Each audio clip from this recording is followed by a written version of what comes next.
Everyone has a talent.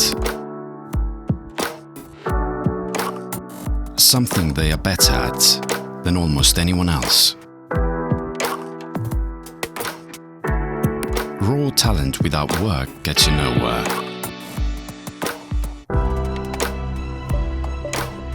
But if you commit, you can become exceptional. You can make an impact. Estonia, the digital hub of Northern Europe.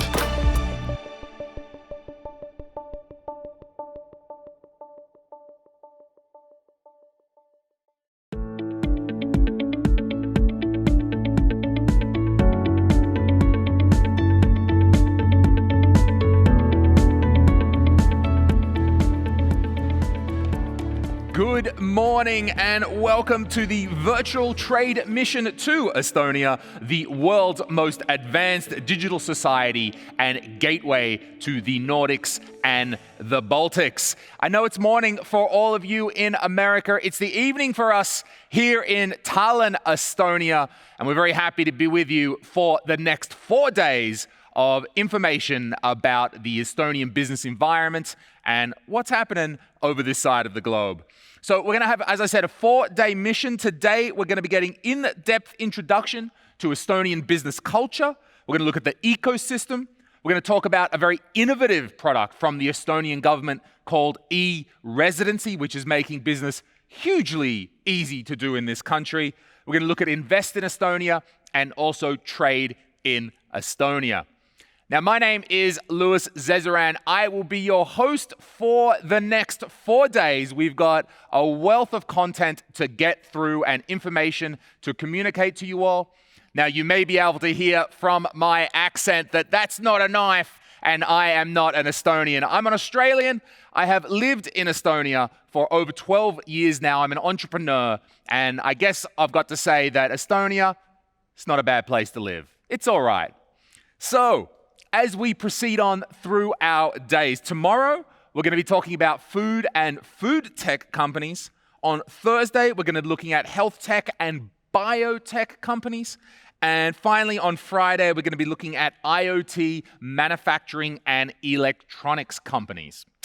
Now, the idea of these sessions is that you're going to be hearing presentations.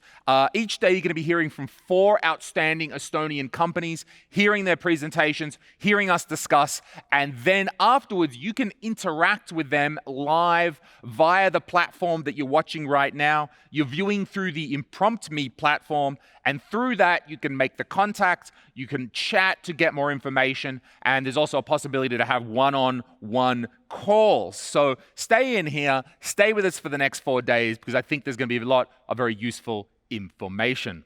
Now, let's start the day right at the top of the chain. I'm going to have a discussion now talking about what's a general broad look at the business culture and life in Estonia.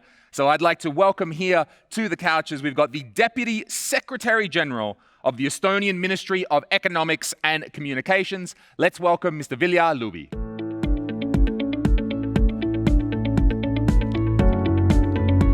Nice, good morning. How are you? Good evening, good morning. It's Oliver Vilja. Nice to see you again, sir. You doing well? You looking well? I do, but I have to say, for a start, you said we need to discuss about business culture in Estonia. Mm-hmm. I think for an average Estonian, it should be perfect format. I hate it.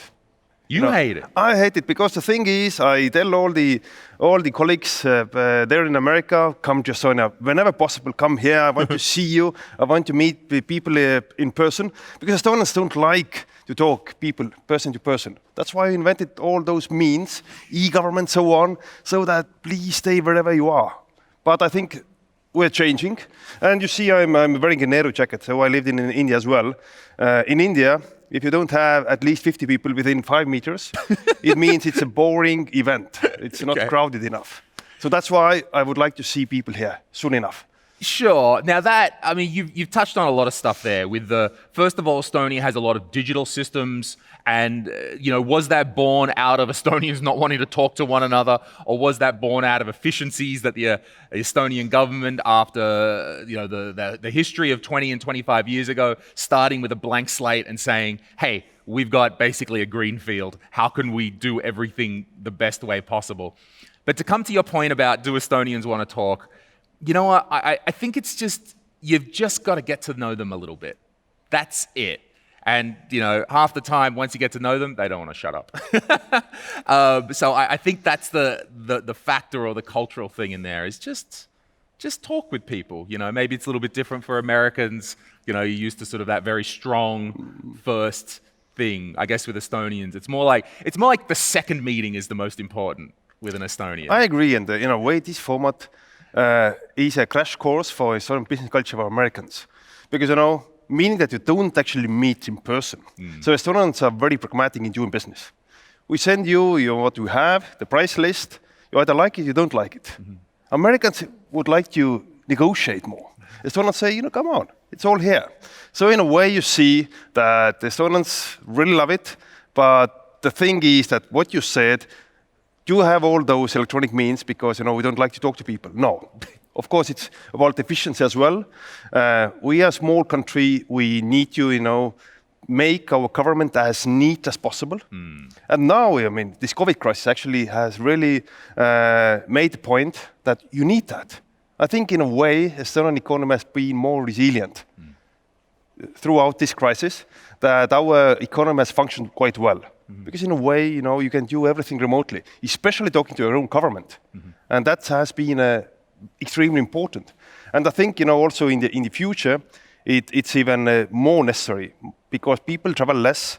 They need to be much more location independent. So the thing is, what Americans and Estonians can do together, I think we have, peak potential. I think there is. I think there's a lot. And you reminded me actually when you said about the Estonian way that they make systems. When I first bought a car in Estonia 13 years ago, I thought, because I'm Australian, I went, hey, I'm going to go negotiate with the guy, all right? I'm going to get a deal. I'm going to get things thrown in. This is how it works. And I went down there and I said, how much for the car? And he said, well, and I said, okay. And he just looked blankly at me like, what? No, this is the price. And I couldn't believe it. And then I asked, well, how can this be? Where's the negotiation? And it was explained to me that, well, all the cars are online. So the online market has already negotiated down the price to an acceptable level. That has already been done by the system, by the free market of everything being online. And I went, oh, okay, so I just pay for the car. Okay, cool. And that was, one of those small things that gives you an insight into how things work. I think many things have changed in the last 13 years or 15, 20 years. Yeah. When I was a diplomat in London 20 years back. And then, when we invited all the business people over, and there was a business delegation from Estonia as well. Then when the event started, all the Estonians suddenly felt the urge to go outside smoking or went to one corner and talked amongst themselves. I think now it's a different story, especially younger generation. Yeah. They come to you, they don't leave before they get your contact and they get, whatever they need, the information. I think it's in a way we have realized that Estonia being a small country in the periphery of European Union, in order to stand out, we need to be more aggressive. And we need to be different. E-service is one of those things. Sure, yeah. But otherwise, also Estonia is small, and we always have to make our point that never come to Estonia because Estonia alone. Estonia is not a market, it's a country. Sure. European Union is the market. It's the same if you go to the US. What do you mean you go to the US? There are 50 states. You pick one, but it usually, when you enter, but it doesn't mean you only go to that state. But this is the entrance to the bigger market. The same applies for Estonia. Come to Estonia, but think of European Union. It's an excellent point that Estonia is a great test case.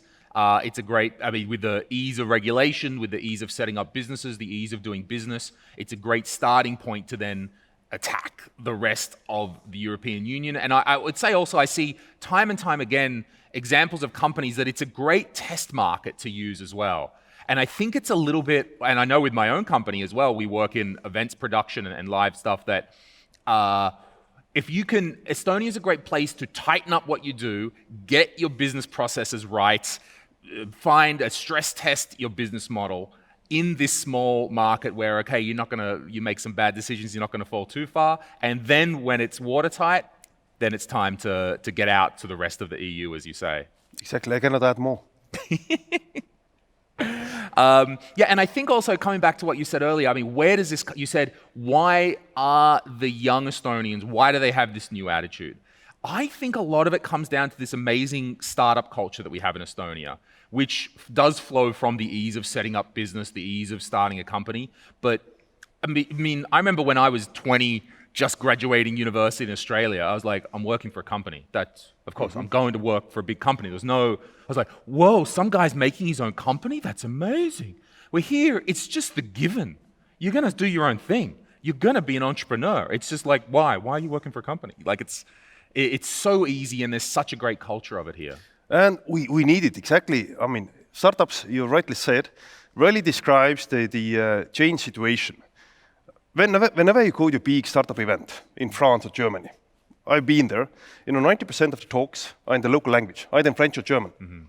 You come to Estonia, any event you go, startup, even if there is just one foreigner, it's always in English. And because Estonian startups now, exactly coming back to the size of Estonia, we are not the market, we're the country, that from day one, they have to think global. Mm-hmm. They never think of domestic market alone. Yeah. Because there is no domestic market.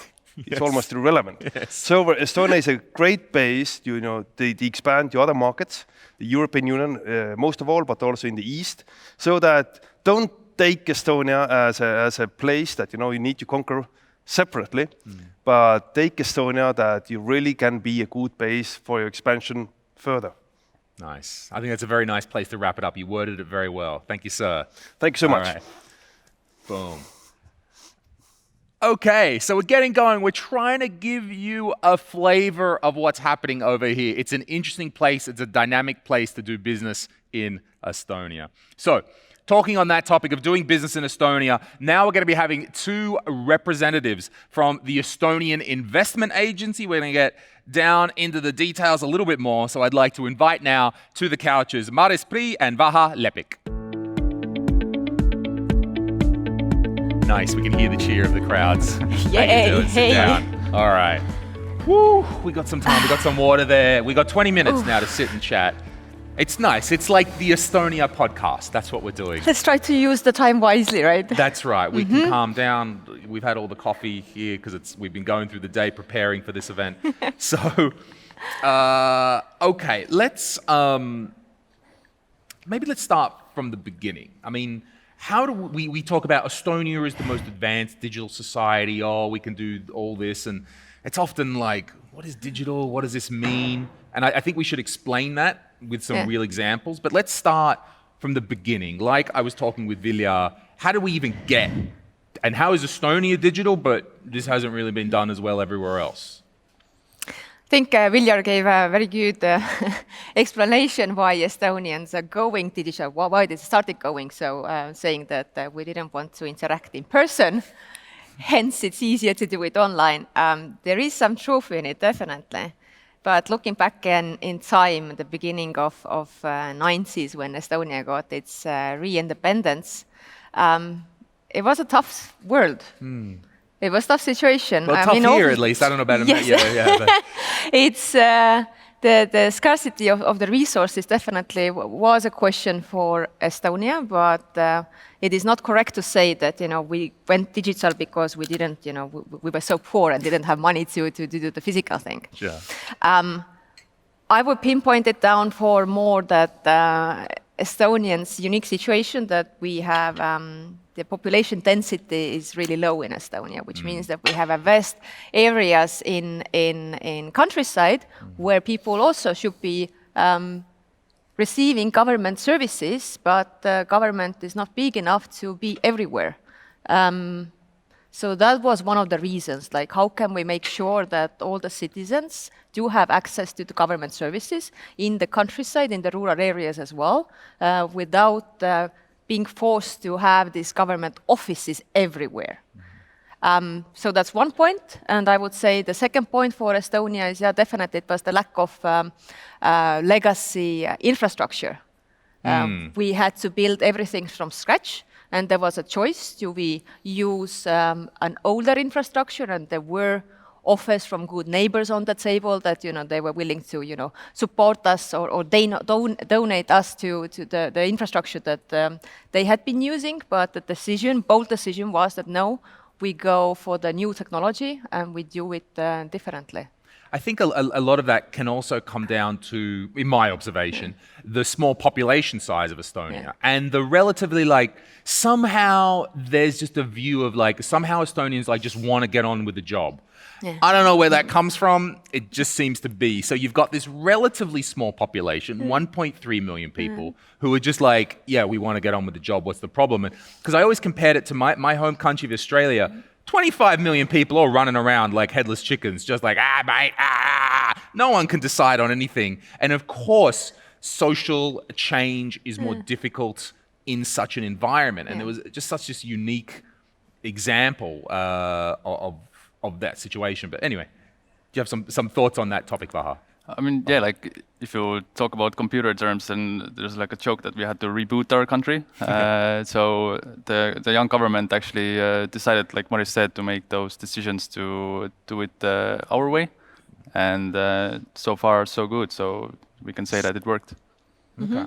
So what are some of the examples of the way that, let's get into that, examples of the way that Estonian citizens and Estonian businesses interact with the government online. So we're not just all digital, all the things are digital. So what does it mean to have a digital society or e-government solutions? So it means that 99% of all government services are accessible online, anytime. Basically, you just log in and submit the documents, do whatever you need to do. But let's break even that down before you go on. Yes. So when it means to log in and submit the documents. Okay, I've got an ID card. We've all got ID cards with SIM chips in them that are very secure. And take us through it, what you mean by log in. Let's start from the basic things, you are entrepreneurial spirit, you want to establish a company in Estonia. What does it mean? If you have an ID card or e-residency card, and we are talking about that later, it means that you can do it online. Yeah. You use your card, you log into the portal, you submit the form there, and basically it takes you, let's say, 15 minutes, depends, a bit longer maybe, depends how quickly can you decide, what are the points in the articles of association in the company that you want to use. It's just basically select out of the choices, I want this, I want this, I want this. It's predefined kind of. You submit the documents, you pay the registration fee, state fee, 180 euros, I believe. Basically, within 2 business days, you get the notification. If everything was correct, your company is being established. Voila. So then you have a company, right? Okay. Yes. No, it's fine. It's yes. good. It's good to work through that example because then it's the classic example because then the next step is, well, how do we get, then we got to get a bank account, and that can also be done online as well. Yes, it can. There is a slight difference depending are you an Estonian resident, then it makes more sense you get the bank account in the commercial bank in Estonia, which we have. Like a brick and mortar bank if you're an Estonian resident straight away. But if you are a foreigner, non-EU citizen, then I would actually recommend to look into the newer ways, there's newer financial institutions like TransferWise, like Moniz, Holvi in Finland, Revolut, those options that give you the same possibilities to do the business, to use the bank account for receiving money, to making the payments, but it saves you the time or the requirement that you don't have to physically come to Estonia to visit the bank office. Right. Because, for the commercial banks, you would have to do that.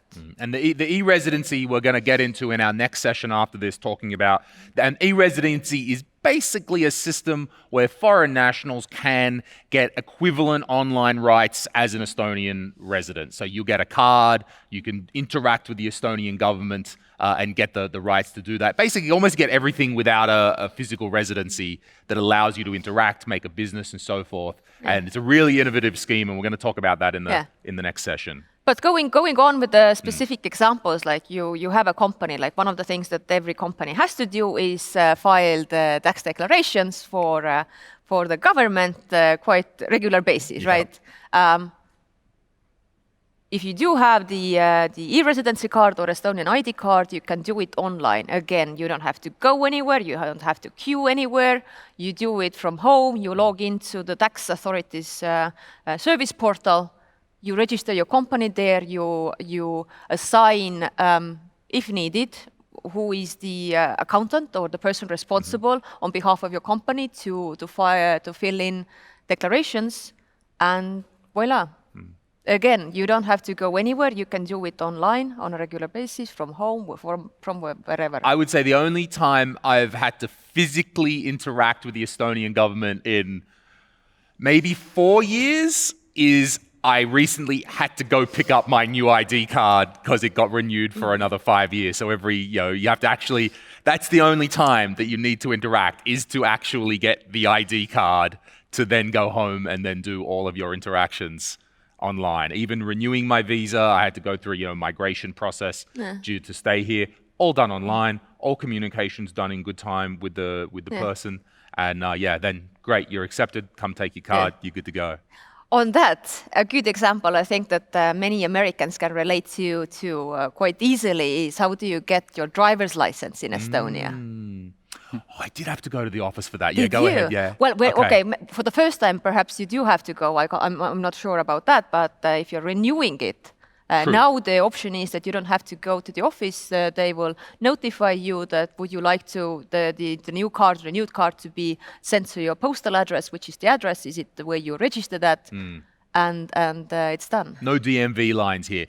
You know what? I did tell a lie. I did have to interact with the government because I got the license. So I actually had to go take the test in the office. So, okay. Well, for the test, yes, I guess. And then go sit in a car with a guy. Yeah. Okay. Right. So let's talk about the costs then as well. And some talk, registering the business, running the business, keeping costs low. What are some of your thoughts on that? So I don't know exactly, like, for example, about US, how much does it cost to register a company in Estonia? Pretty cheap. Same for everybody. Doesn't really matter if you're a local here or a foreigner. Running the company, let's say tax-wise, one thing I would definitely point out is that the tax system is, it allows the companies to focus on growth. So meaning that you don't have to pay income tax from the income that the company makes every year. You can reinvest it, and that means that the company can focus on growth. So right, to break down that one a little bit further again. So for me, as an entrepreneur and a business owner, if I don't extract the money from the company, there's no taxes on it. No. So I earn money, I'm giving out invoices, I'm doing jobs, I'm hosting, all this sort of stuff. That as long I pay tax with salary when that goes out, I pay tax on dividends when that goes out. But if I just leave the money sitting in my bank account, no yearly income tax on it, and I'm a big fan of that scheme. Sorry. Yeah, so just to be clear, we're not a tax haven, but we want to make sure that the companies here are focusing on growth, employing more people, putting more money into R&D, and just making a bigger impact. Definitely. I think it's many years in a row. Estonia has been ranked the first country in the world in terms of tax. The best tax code of OECD for it's very 5 flat. or 6. It's a very flat, easy to, even an idiot like me can understand. I mean, I have an accountant, but even I can basically get my head around the tax situation here. And one thing to point out is that I guess comparing to the United States, there's a lot of tax exemptions, differences. In Estonia, it's, like you said, flat, so it's similar to everybody. It doesn't matter where you're from, what kind of business do you do, how long you've been doing it. The tax system is same for everybody. No, not a lot of exemptions, so it's a good thing. That is true. And you, Marius, you touched on a point earlier that you said that when you're creating the company online, like that whole payment process is built in. And I had to do this the other day. I had to add one of my employees as, I guess what you might say, power of attorney, like that they could sign contracts. I Yes. needed to make my operations officer be able to sign contracts for us. And yeah, we logged into the system, uploaded the documents, filled out the form, and then the government portal directed me to the bank link to pay the state fee as all part of the workflow. And then it goes, yes, thank you. We see you've got the payment, boom, boom, boom, submitted it. And it was not only was it whatever, it wasn't that much for the fee, but it was all part of that process, which is very nice. Absolutely. So if you think of the cost of doing business, you know, that having this the group of accountants helping you to figure out, like, you know, what are the taxes every month or on a yearly basis, that the lawyers trying to figure out what are the tax exemptions and etc., then this doesn't really exist in Estonia. It's really a simple, clear tax system that definitely puts us on the global map as one of the reasons why to do business in Estonia. There are a couple of other reasons, obviously, as well. When talking about cost, you know, I'm saying that there are certain business lines, I would say, that are not that feasible to Estonian system. If your company is heavy on manual labor or like this does not really, Estonian structure does not really support that. There are not too many people, first of all, in Estonia. And secondly, I would say that employment costs are rather high. It's approximately 50% of total employment cost. Yeah, I mean, if you're asking yourself, where does, you know, well, if they're not, if the government's not taking the income tax, like, fair enough, the government's still got to get their money. There's still a government. Where are they getting it from? Yeah, it's coming out in the social taxes. But we always like to compare, like, let's say, compared to the Nordics and our CEE neighbors here, then we are like basically in the middle. So the Nordic countries are definitely higher up, and they pay way more taxes than Estonians do. But labor costs in let's say Latvia, Lithuania might be slightly lower. But of course, you know, you get the good quality here as well. So it is. It's a nice mix. Like, Estonia is not a place. If you were, like, for example, the classic of the IT shop that's trying to outsource to cheap programmers or cheap labor or something like that, Estonia isn't the place for that. When those companies are just trying to compete on cost and turning out a product as cheap as possible. I think you're right. Estonia is that nice middle ground. That it's not the heavy costs of the Nordics, but we've actually got very skilled individuals here, very skilled technicians who can actually, if you want to provide a higher level of service, and I'll say IT only because that's my background, I know the best, this is exactly the place to be. Exactly. So it's more skilled, higher-end skilled labor that we have here. Like, we haven't touched the education system, but it is supporting from early on the IT knowledge in the students and later on through the universities as well. So these are the kind of the companies that are fitting the best to Estonian environment, that you have a very specific skill set based team in place here in Estonia. And then perhaps you could outsource these simpler tasks to some other countries for the coders or you know, whatever needs to be done. However, I wanted to point out that although we do say that our tax system, like employment taxes, are quite high, but on the other side, we don't have any hidden taxes on top of that. Whereas in US, it's very custom that the employer pays for the health insurance, for example. This does not really exist in Estonia. For the taxes that we pay, we do get the services back from the state as well, and our healthcare, it's relatively, I would say, rather good level. But it's free for the citizens. The same is the education, the school system, also the higher education, depends on the program, of course, but although we pay taxes to the government, but we do get the services back, which kind of equals it out. Now, we've only got a few minutes left, but as I said when we were starting, you're from the Estonian Investment Agency. So tell us about what the Estonian Investment Agency does.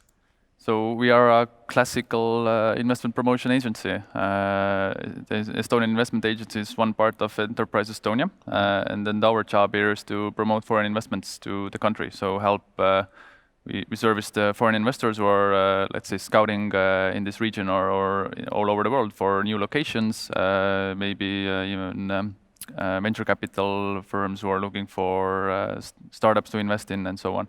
So basically our scope is pretty wide, and then our job is to help them facilitate their investments here. Okay. So we have a team in place that is based in Estonia, but we also have international representatives. Myself, for example, I'm the representative of Estonian investment agency in US. Okay. Hopefully moving soon to US as well. So my job would be, yes, to interact and build a network in US with investors, corporates there, first of all, who are looking for perhaps startups in Estonia, and we have a very good startup scene here. Will be talked soon enough as well. And also, as Vaur said, corporates who are interested in expanding their operations to Europe, and then Estonia will be a very good gateway or access point to European market to establish the company here, to hire your core people here, and then service Europe. I think it's a good way to do it. I think I think it's going to be a common topic today that we're going to go on and on about. That is a good basis for these things. All right, I think you've summed things up very nicely. So thank you very much to the two of you. Thank you for your time. Thank you for the questions. Thank you. Good. All right. Woo. Okay. So we were just hearing from the Estonian investment agency about how they can help you if you are looking to bring your company to Estonia, if you want to establish yourself in the European market.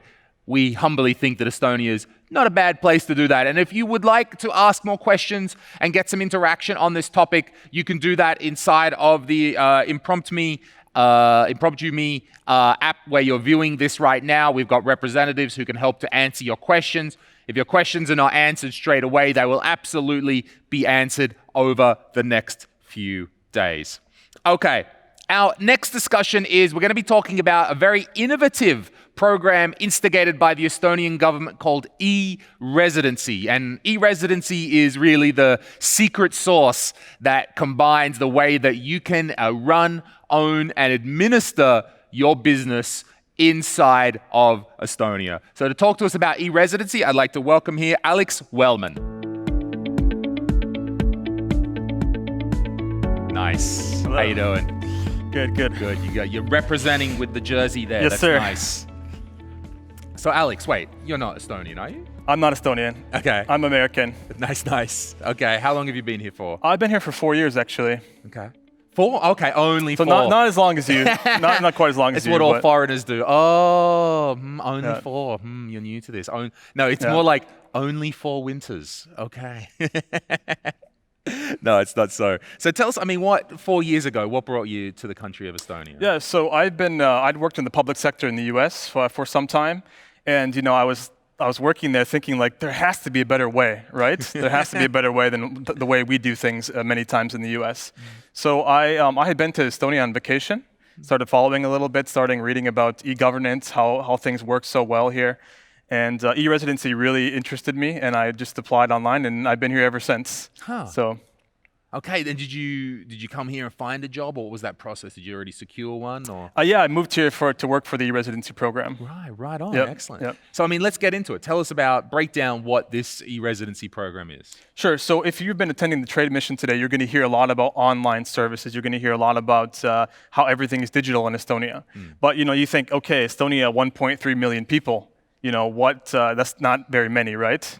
I'm from Michigan. I think it's 5 million people, right, in one state. To think about. So about 5 years ago, some people in the Estonian government said, let's open this up to the rest of the world. Let's let anyone in the world apply to become an e-resident, and we'll give them a digital ID card, which provides them access to Estonia's digital infrastructure.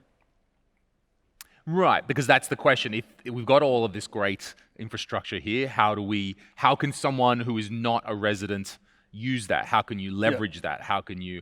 And it's not. And I think, again, we keep kind of coming back to this point. It's not a weird tax scheme. No, it's exactly. not a tax haven. It's not a scam. It's the Estonian government saying, we want you to come here and do business in Estonia. And we want actually, I know this might be a hard thing for many. It was certainly a hard thing for me to understand at first. We as the government want to help you to come and do this in this country. Exactly. Okay.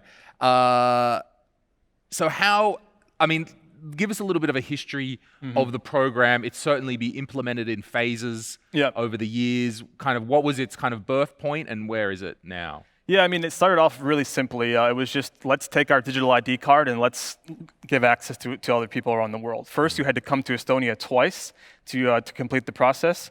And then now you actually don't need to come to Estonia. So we like to say you don't need to travel to Estonia actually to do it. So you can pick it up from one of Estonia's embassies. So if you're in the US, you can pick it up from embassies and consulates in New York, Washington, D.C., and in San Francisco as well. Okay.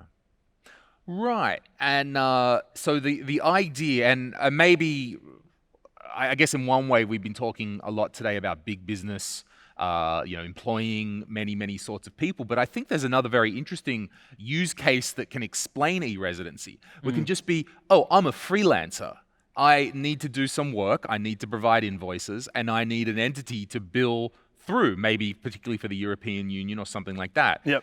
And talk us through that. I mean, Sure. You're a graphic designer doing work, needing to issue invoices, wanting to keep it all, legit and on the books. Exactly. How could that be? Yeah, so I mean, I think doing business in the U.S. is obviously a good place to do business. So I think it's we're not gonna talk about that. But in Estonia, like for e-residency, if you need a legal entity, like you said, if say you're a freelancer and you start billing clients in the EU, then e-residency offers you a good way to set up a company in Estonia.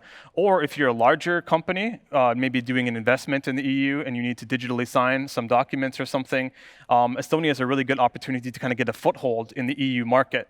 I think for many Americans, they've traditionally gone to the UK, which also has a very easy business environment. But now, with the implications of Brexit, I think we're seeing lots more people considering Estonia, because in Estonia, like many people have said, everything is done in English here. I mean, I've lived here for 4 years, and my Estonian is a lot worse than I would like it to be. Yes. Maybe you're better than me, but yeah. So yeah, I think like if you're an American looking to do business in the European Union, you should look to Estonia first. Yeah, I think it's a good point. I mean, on the topic of, I guess now that we've got two foreigners here, on the topic of dealing with the language in Estonia, it's certainly one of my regrets that I'm not better at language, that I'm not better at adopting the language. But I mean, after 12 years, I don't think there's anything in my life that's impeded with the language sort of thing. And sometimes I go to countries and you can understand like, ooh, this would be rough. I run a company myself. We're a production company. All of my employees are Estonian. Everyone that I work with is all Estonian, and I'm the boss. And we make it work, and it works still. And we've certainly had to leverage off that. Sometimes I rely on my employees to do some things or make some interactions with partners that's easier for them. But it's never felt like a problem or a roadblock at any stage. No. Yep. How's it been for you? No, I mean, for me living here as well, our office language is English, and it's even a public sector program, so it's really interesting. They like to have an international perspective because the program is really marketed internationally, so it's a great thing. Yeah, it's a good way to be, I think. So where do you think this all goes then? What are the next steps for e-residency? And let's look into that crystal ball for the next even 5 years. I mean, not like anyone can predict anything anymore, but... Yeah. So I think when Estonia started e-residency, they weren't really sure, what's going to happen with it. They knew that they wanted to give these digital ID cards to people around the world to offer access to services, but it took us a while to understand that the main kind of use case for this or benefit is the ability to set up a company online in Estonia. So that's what we've been working on lately. But now I think, especially with COVID-19, we're seeing this kind of wholesale shift to remote, location-independent entrepreneurship. I think Estonia has a good opportunity to kind of build on this platform of e-residency and actually start to offer more and more services to these people who want the ability to live and work where they are. So we traditionally think of that as being digital nomads, people traveling the world, working from where they want. But maybe you want to just stay in your hometown. I mean, I'm from a town of 5,000 people, and maybe I would just want to stay there by my family and run my company completely online. That's funny. Yeah. Digital nomad. That's a term I haven't heard in about 6 months right now. Oh, I'm a digital nomad. I travel. I go not the best time for this. Yeah, not so much anymore. But it's interesting how this program has adapted. And what you said that the most common use case you found for it is businesses. Exactly. Setting up a business. I mean, I've got to say, I have a residency. I live here with that residency. I'm a permanent resident. So I don't need such of a program like e-residency because I'm already here. I already get given an ID card. I can already do all of those services. But one way that I will actually have to interact very soon with e-residency is that I have been, let's say, making negotiations in Australia with the banker mum and dad about getting some property bought here. And it does seem like the most effective way to make that happen is to get my father an e-residency, get him the card, and then, he can then give me a bit of a power of attorney, but then basically, we're buying property together, we're making those investments together like that. So it's not just about business, but it can be multiple different use cases. Yeah, and I think talking about investment, that's a really good point too. So not all e-residents actually use e-residencies to set up a legal entity or set up a company in Estonia. If you're an investor and maybe you're investing in Estonian companies or even in Baltic companies, this gives you a really good way to kind of do that and facilitate those investments. Yeah, that it's not. So I guess that's where if there's use cases, if you want to talk about it, you can look in the website, the app where you're at right now, and we've got some representatives who can help to answer your questions about the different use cases. How is it applicable to you? Can I do this? Can I do that? And so forth. Do you think, if you look into that crystal ball, do you think that maybe, the US can learn a little bit from Estonia here, or what's your humble thoughts as a great patriot yourself? Of course. Of course. I mean, I think one thing is anyone listening here today who's ever dealt with the IRS in the US, let me tell you, in Estonia, I like to talk to the tax authorities here. They're friendly, they're nice, they talk to you, and things like voting as well. We have an election in the US. Maybe you've heard this, maybe you haven't.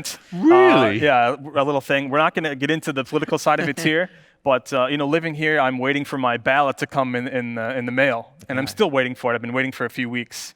But in Estonia, they've been voting securely online for years. Yeah. And this is something that we need to start thinking about for in the US and other places.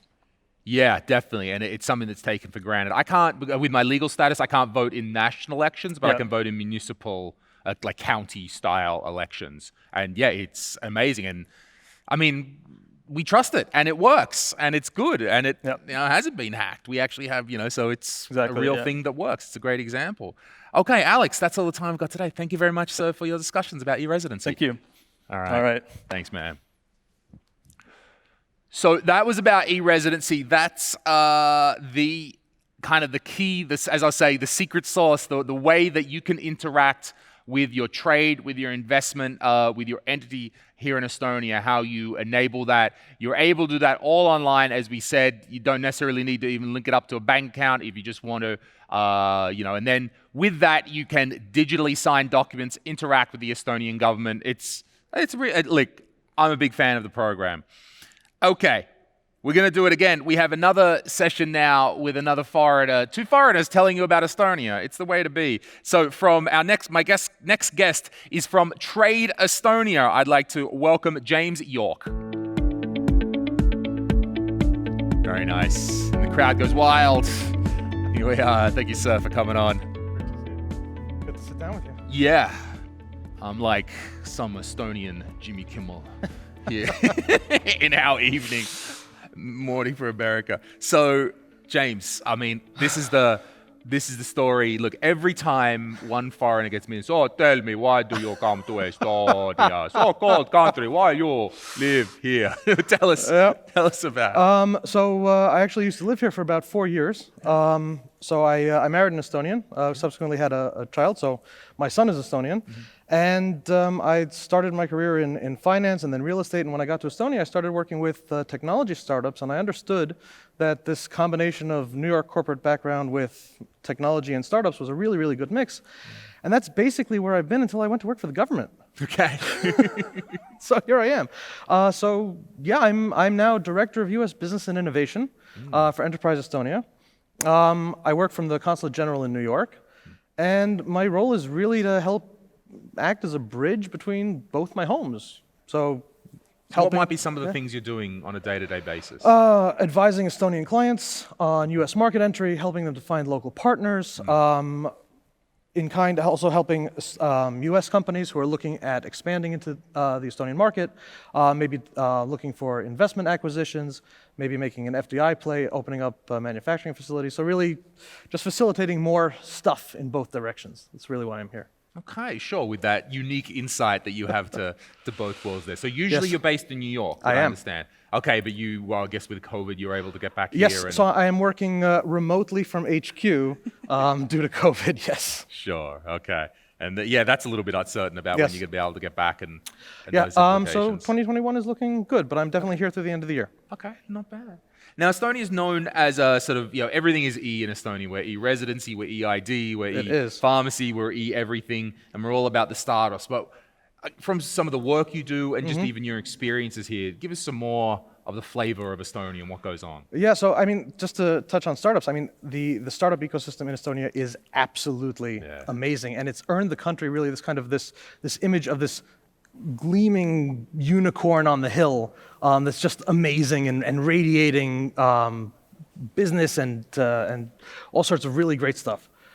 But what most people don't realize is that there's actually a cart attached to this particular horse with a horn. Yes. And in this cart, there's lots of really, really interesting things. So whether you're talking about robotics, furniture, services, there's a whole host of other things that the Estonian business environment has to offer.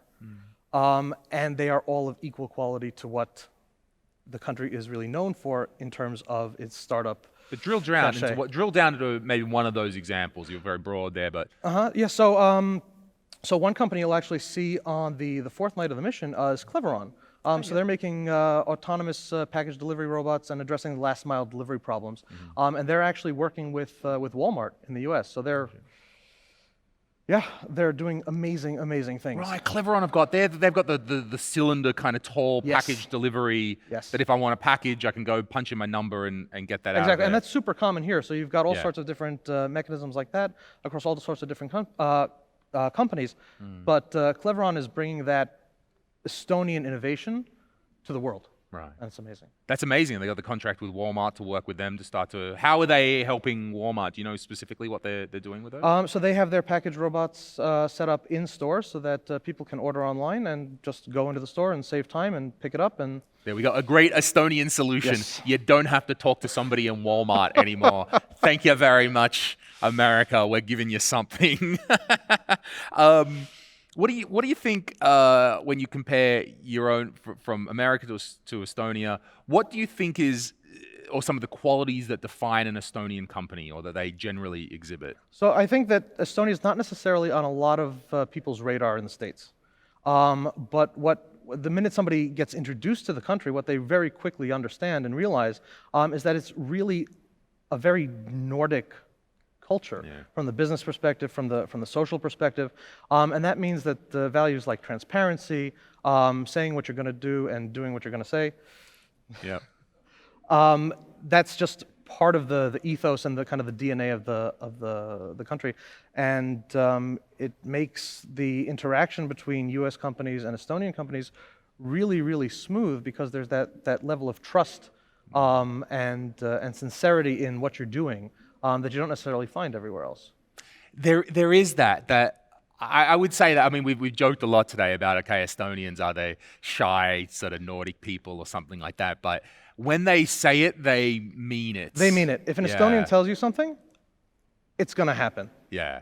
Yeah. They're going to make it happen as Yes. well. My favorite one when I first came here was that, I mean, again, we're talking 15 years ago when I first landed in this place, was that they go, so tell me, how many friends do you have? And I go, oh, I know all kinds of people. Yeah, I know this guy, I got this guy, I know all the guys all around the place. And they're like, no, Lewis, how many friends do you really have? I'm like, damn, you just cut me to my soul right now. and at first I thought they were always trying to get one up on like Westerners, like, oh, we're so much deeper. And I eventually kind of clicked in my brain that we're all humans. Yes. We all think the same. It's just that we were putting different labels on 100%. what you call, what was it? Like what I call friend, Estonian calls just acquaintance. Exactly. Yeah. And I'm personally of the opinion that there's no such thing as business relationships. There's just relationships. Yeah. And in some relationships, you conduct business. And in others, you don't. And it is all about that, Yes. building that. So where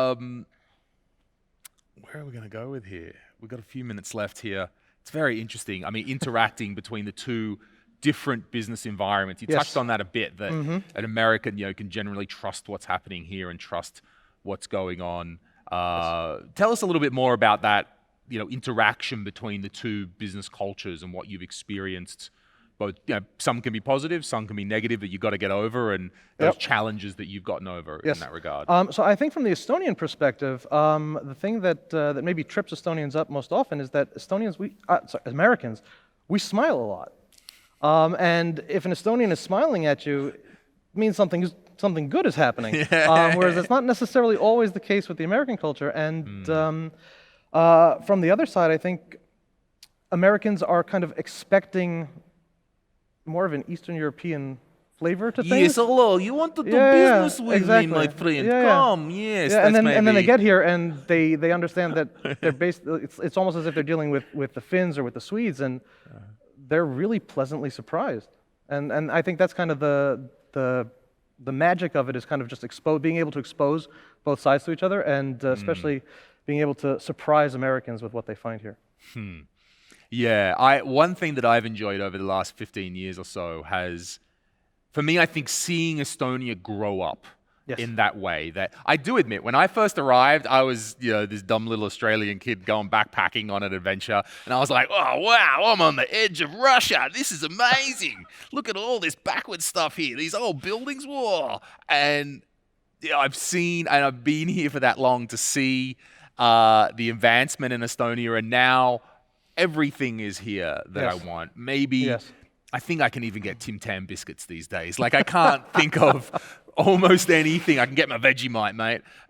There's nothing the day-to-day that I think, oh, gee, I wish I had that from back home.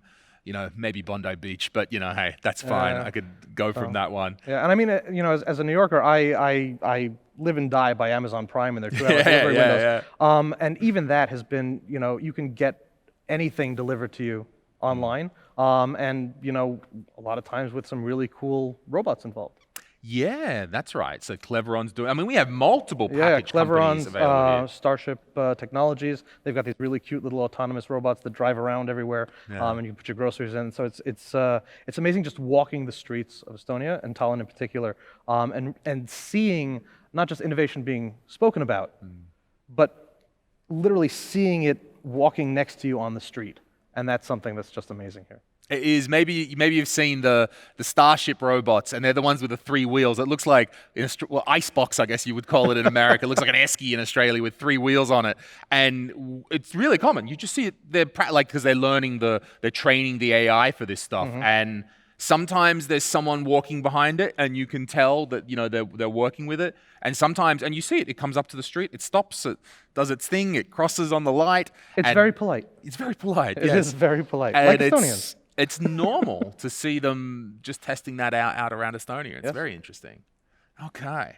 So, what do you think's next for you? I mean, what do you think's next? Do we, in this uncertainty in the world right now, to wrap it up quite fast, it's just keep on going with business, keep on going, and I will say, in terms of the trade war that's been making the news daily, Estonia's managed to stay pretty much under the radar, which means that if you're looking at sourcing goods and products, it's even better value for money than before. And in terms of supply chain diversity, Estonia is an absolutely good partner to have. Okay, good.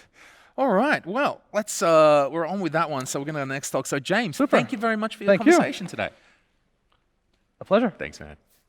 Oh, got my thing hanging out there. All right. So, thank you for sticking through. This has been our first sort of introduction to day one here with various conversations with representatives from the Estonian government, from different Estonian agencies. Now, in the second part of our session today, we're going to be looking at hearing some talks and presentations from representatives from Estonian business, entrepreneurs, and sort of influential people in our business culture here.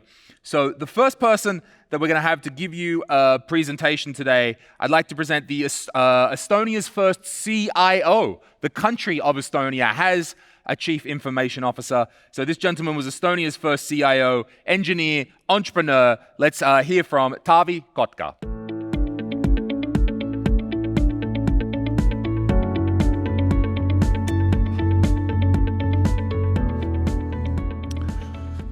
So hello everybody, thank you for having me here.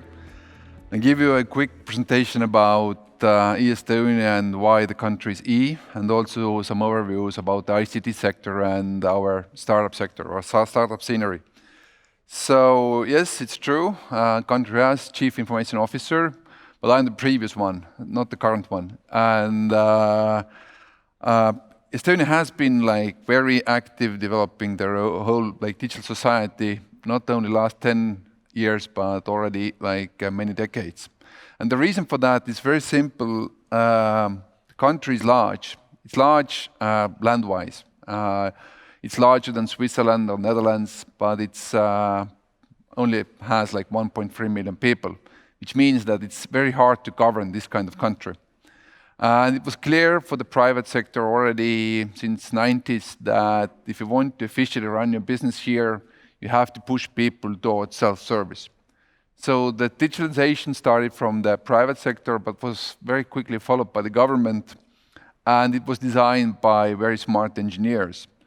And the essence or the key of this digital society is the fact that every Estonian has a unique identifier.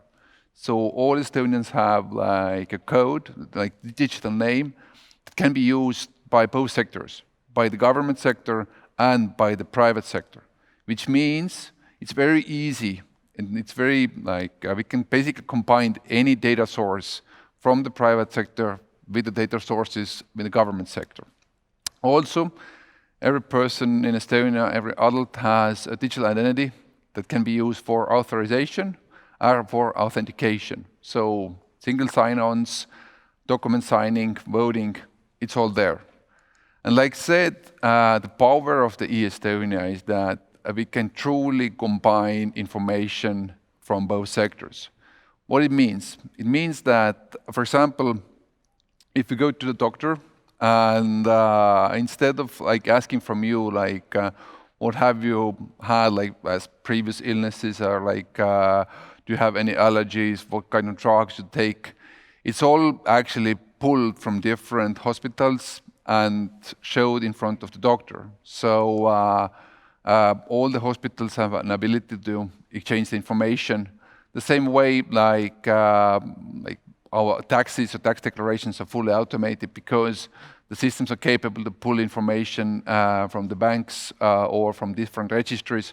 And obviously, you as a person, you have to give a consent first in advance before bank actually sends this information to the tax and custom, or you also have to allow doctors to see your information, but when the consent is there, the information moves and moves fastly. And it has allowed us to build all kind of interesting solutions. And I think one of the things where Estonia is very famous for is the internet voting.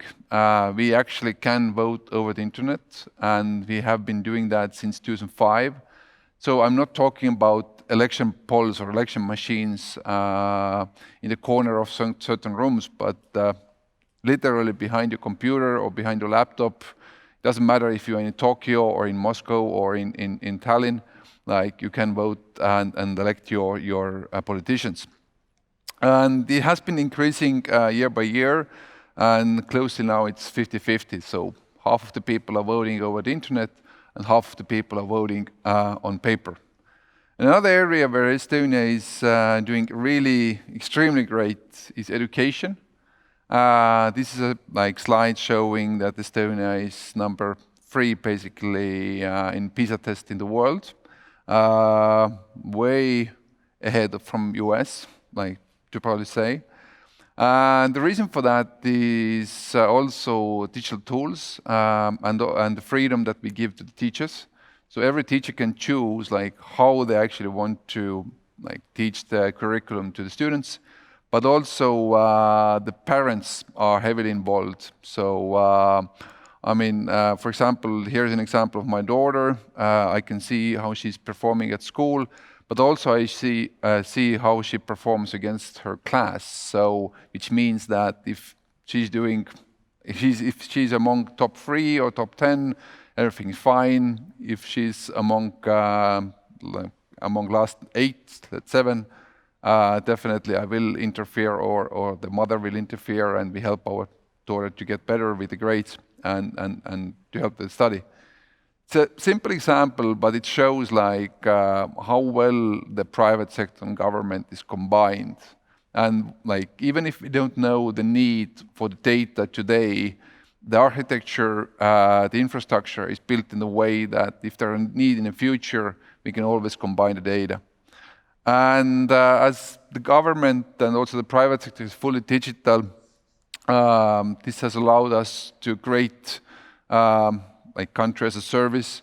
It was already mentioned today that Estonia has an ambition to grow from 1.3 million up to 10 million, and we know that we can't do it physically or organically. So we had to think out new ways, and one of the best ways to do that is to have digital citizens. So we call them e-residents. And still we are far from 10,000, but we have been able to increase our amount of people who are connected with our economy more than 10% compared with our working age population. And Estonia is small, so we are very efficient, especially to serve small businesses, freelancers, and that's the profile also of our typically resident. So a typically resident is a person like the most companies we have in Estonia. About the ICT sector, Estonia was already a great IT resource for Soviet Union during the Soviet Union period. So the history goes way back that when we started to train ICT specialists on 1960s. And today, most of the solutions you see in this region, or definitely in this country, are provided by local companies. So they are very skilled and very experienced how to build different government systems, banking, telco, etc. Estonia ranks high in all kind of different global indexes.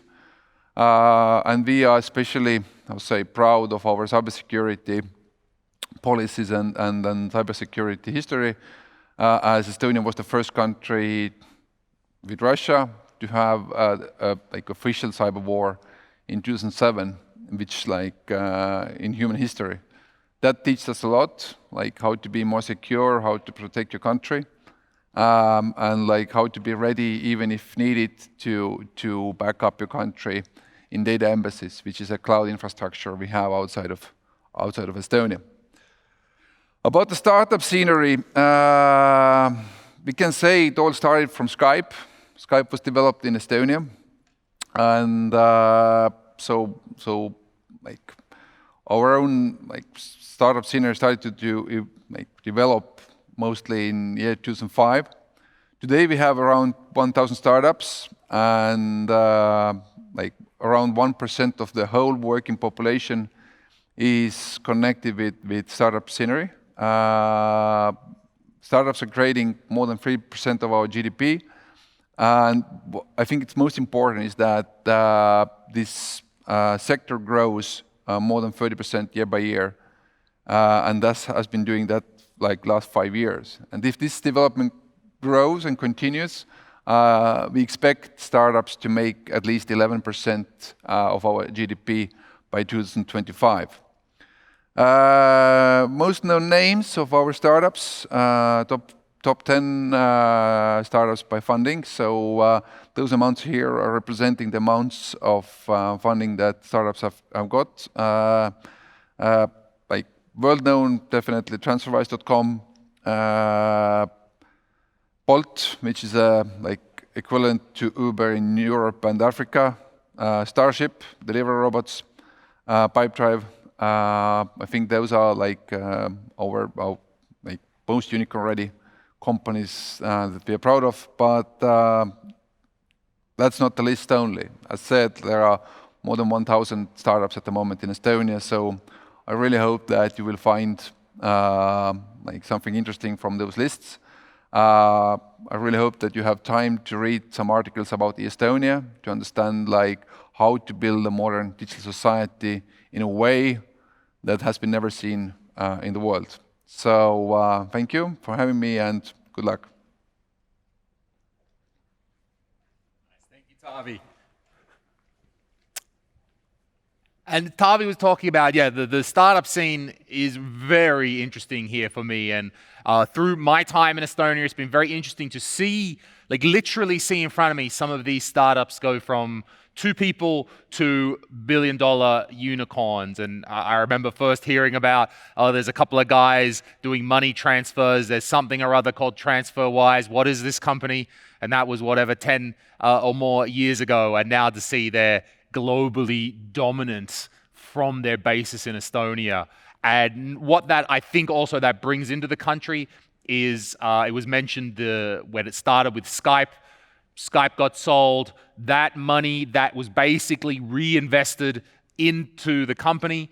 And then not only that, those founders of Skype then went on to make the next generation of startups with their money and maybe even more importantly, their experience and contacts.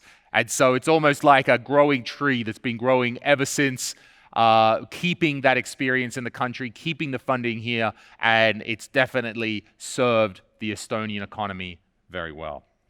Okay, our next speaker coming up now, he is the CEO of a company called Veriff, and Veriff are excellent at online verification. So if you have an app, maybe you're a service provider, you're a sharing economy provider, and you need to verify the identity of someone who is signing up in your app or your service, Veriff are providing the authentication service and authentication layer that can be plugged into your app. They're using artificial intelligence to analyze documents, to use camera photos and videos to verify online in real time that you are indeed who you say you are. So they're working with global companies in fintech sector, sharing economy providers, marketplaces in USA, Europe, around the world. They've got over 230 employees in Estonia and the United States. So to talk to us now, we have the CEO of Veriff. Let's welcome Mr. Karel Kotkas.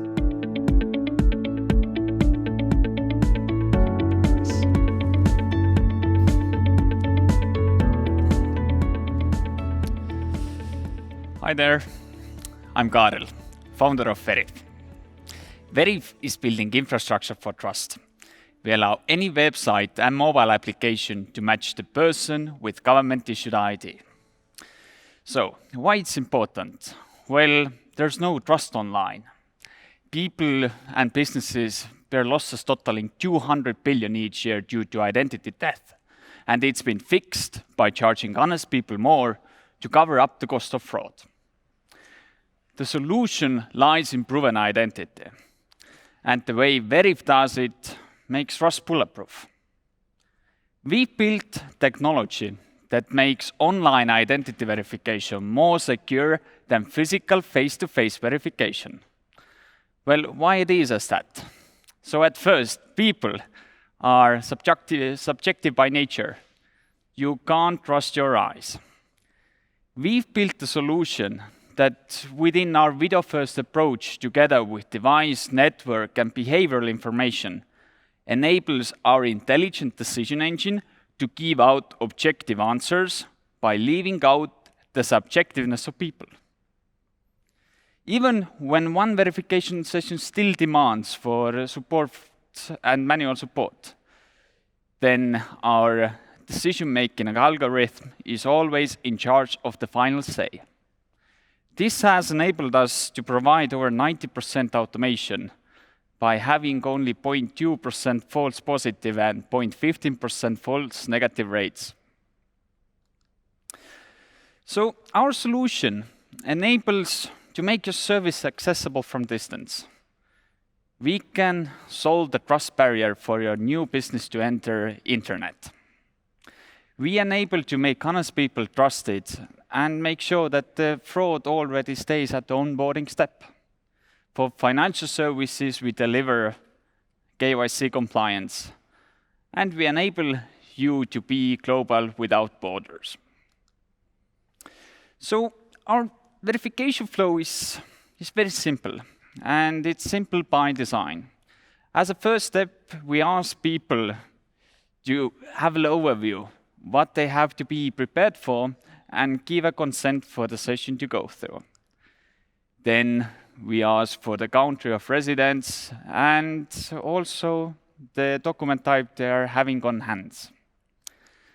Then, going further, we ask them to take the photo of their ID, and at the same time giving real-time feedback to make sure that all the pictures provided are good for successful verification already at the first attempt. When those pictures and steps are taken, then it gets back to our intelligent decision engine that supports over 8,000 different government-issued IDs over 190 countries to give the final say and get the real identity verified from distance. It's important to talk about the current situation the world is in and talk a bit around the crisis that we've seen. Around identity verification market, then definitely identity verification market doubled when the lockdowns took place. When previously our bread and butter were fintech, financial services, marketplace and sharing economy, then the market doubled and identity verification became an essential part of every service online. When lockdowns happened, then it's important to state that Verif was 100% operational thanks to our high automation and our in-house operations team. And we were able to serve our customers without any interruptions. Going from February onwards, our verification volumes have doubled, and we have a growth of 260% in bookings, which are yet to be translated into verification volumes. There's also new use cases where one global Silicon Valley tech giant, company whose services we all use on a daily basis, came to us with a wish to become remote as a company in a short time frame. So they needed to find a solution how they can verify their employees, contractors, by being remote as a company without having any compromises on security. Within 3 weeks, we tested, signed, integrated, and went live with the identity infrastructure that enabled them to keep the world going without any interruptions. Even more, we've seen remote examinations taking place, supporting universities and schools to make sure that the education and examination happens from distance. And if you have real estate and other notarized contracts that you need to be done, then Verif is the one enabling and powering it from home. So this is Verif. We are a 5-year-old company with offices in Tallinn, Estonia, and New York in the States. We are Y Combinator Winter 18 batch alumni, and on our road to make trust reliable and scalable online. Thank you. Nice, thank you, Karel. Take a seat here. Yeah. Let's talk. So which one? I'm here, this is my one. Okay. No one takes my seat. It's very important. It's good. Thanks for telling us about Verif. It seems I mean, we've spoken today already a lot about Estonian ID and all that, and that's great inside of the Republic of Estonia. But it's almost now you've got this solution that can be adapted around the world and isn't dependent on one sort of ID. Yes, exactly. I mean, like, it's essential to make identity verification that works on a global scale. As there are so many global businesses around us, we can't limit ourselves to specific countries. Our goal is also to make services accessible from people wherever they are coming from. And it all starts with a proven identity, and that's the reason why we focused very heavily on being global. And I have to admit one thing about, which is good about starting business here in Estonia. You think of being global from day one. True. Otherwise, to fulfill your ambition here in Estonia, you should be verifying every single Estonian twice a day. So it gets back to the world where you always think from day one how you can build a global company. It's and it's, like you say, that's kind of forced, I guess, on us by the small population here, but also reinforced by the great startup community that exists here, that there's already, and like it's very much the way of Estonia, like that community is there and that the community is easily accessible. Now, and I think this story may be weird for Americans to hear, but with 1.3 million people, we don't have any superstars. We don't have any, like, I can see a government minister at the supermarket. There's not all these levels of distance between us and the rich people or the government or so forth. And I think that's being reflected in the startup community. You want to talk to the guys from TransferWise or the guys from Bolt? Call them. They'll talk to you. It's okay. And I think that must have helped you along the way as well. Oh, definitely. I believe, it's like I think overall Estonian startup ecosystem is something that the world has to put nothing to compete with it. Taking into account as it's small, and as we see that if we are putting and working together, we can attract more talent to move over to Estonia, join our businesses, and the stronger our startups around us are, the better we can become. And this is something which I've noticed that there's no competition. It's all about cooperation, which is something that makes Estonian startups to scale that fast. That is true. That is a good thing. So what's the origin story of Verif? Where were you sitting around on a bit of paper, scratching it out on the metaphorical napkin? How did that begin? I think, it's like, at the end, I noticed that back in 2015, the same things were still present that I have to admit it's more than 10 years ago when I was still living on this remote small island back in the days. So basically, it gets back to the times that when I was growing up on a farm, wanted to buy, we had to collect hay for the winter, and all those big hay bales were tied together with a blue plastic string. Yeah. And my job was to collect it, and in order to get rid of this plastic waste, I started to search for alternatives.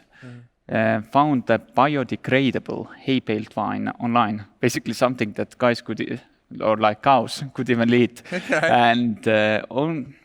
And when I found it on eBay, then only option was to use PayPal. And when I opened the debit account, did everything they asked for, sent and uploaded a copy of my ID, I got a response in a couple of days that they can't offer me to have this service as I'm not 18 years old.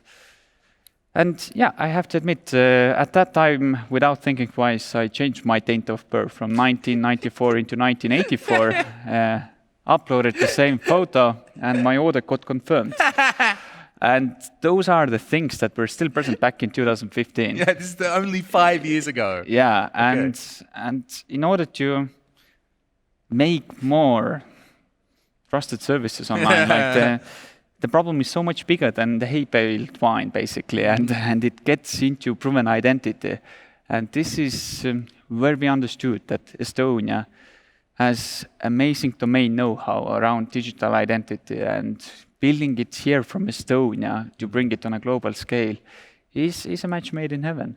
It is there. I mean, it's such an interesting story that you found this for lack of a better term, weakness in the system right up there in your face.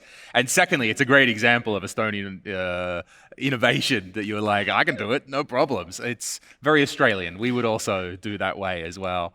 Yeah, I like it. And that the community here had the know-how and the support already inside of it to help you build that. And because we already, identity verification, it's something we all know about. It's something that those skills and that knowledge exists already in our business community and our government community. Yes, definitely. It's like you can go far and do big things only that relies on partnerships and cooperation. Definitely, it has been a cornerstone of making Veriff happen and getting the word and the product out there. And today's it's very exciting times. It's very, very exciting times. Seems to be. You guys, I'm always hearing the next music article about you guys, more employees, the next deal that you've got. Where do you, I understand you're integrating into customer systems, different apps, and so forth to enable the identity verification and management. Where do you go next with this? I believe going further and forwards, our goal is to make trust reliable and scalable online. And we know that in order to trust, you have to verify, and it gets back to the identity at first. And on our journey to make trust truly reliable and scalable online, there are a couple of things. There's one thing that as long as companies have the right and financial sector obligation to choose their customers, all the businesses have a different risk appetite. As long as there is 8,000 different government-issued IDs out there, it's very different in terms of security standards. So to fix the world around trust and identity, we are moving towards building a single global identity that enables people to have equal access from everywhere. And we are working towards the future that by 2025, passport, as we know, will be issued by Veriff, not by the government anymore. And that's the plan of ours. That's the goal. And we've just divided into a set of milestones, and we're about to do it. I love it. So humble and so matter of fact about it. Hey, you know what? In 5 years, passports, they're done. We're going to do it. And that is the mindset here. That's the way. I like that. And I like that. You've got that, the 2025 goal, that would be. That's just 10 years after you founded that company. It's an amazing journey that you've been on. All right. Thank you very much, Carol. Thanks, Happy buddy. to be here. Yeah. Thanks, man. Thanks. I appreciate it. So a very interesting and innovative Estonian company providing verification services for companies all around the world. All right, our next speaker is the CEO of Pactum. And Pactum are working with some of the largest enterprises in the US. They're also working with Walmart. They're all about automating procurement negotiations via AI. So to tell us all about this is the CEO and co-founder, Mr. Martin Rand.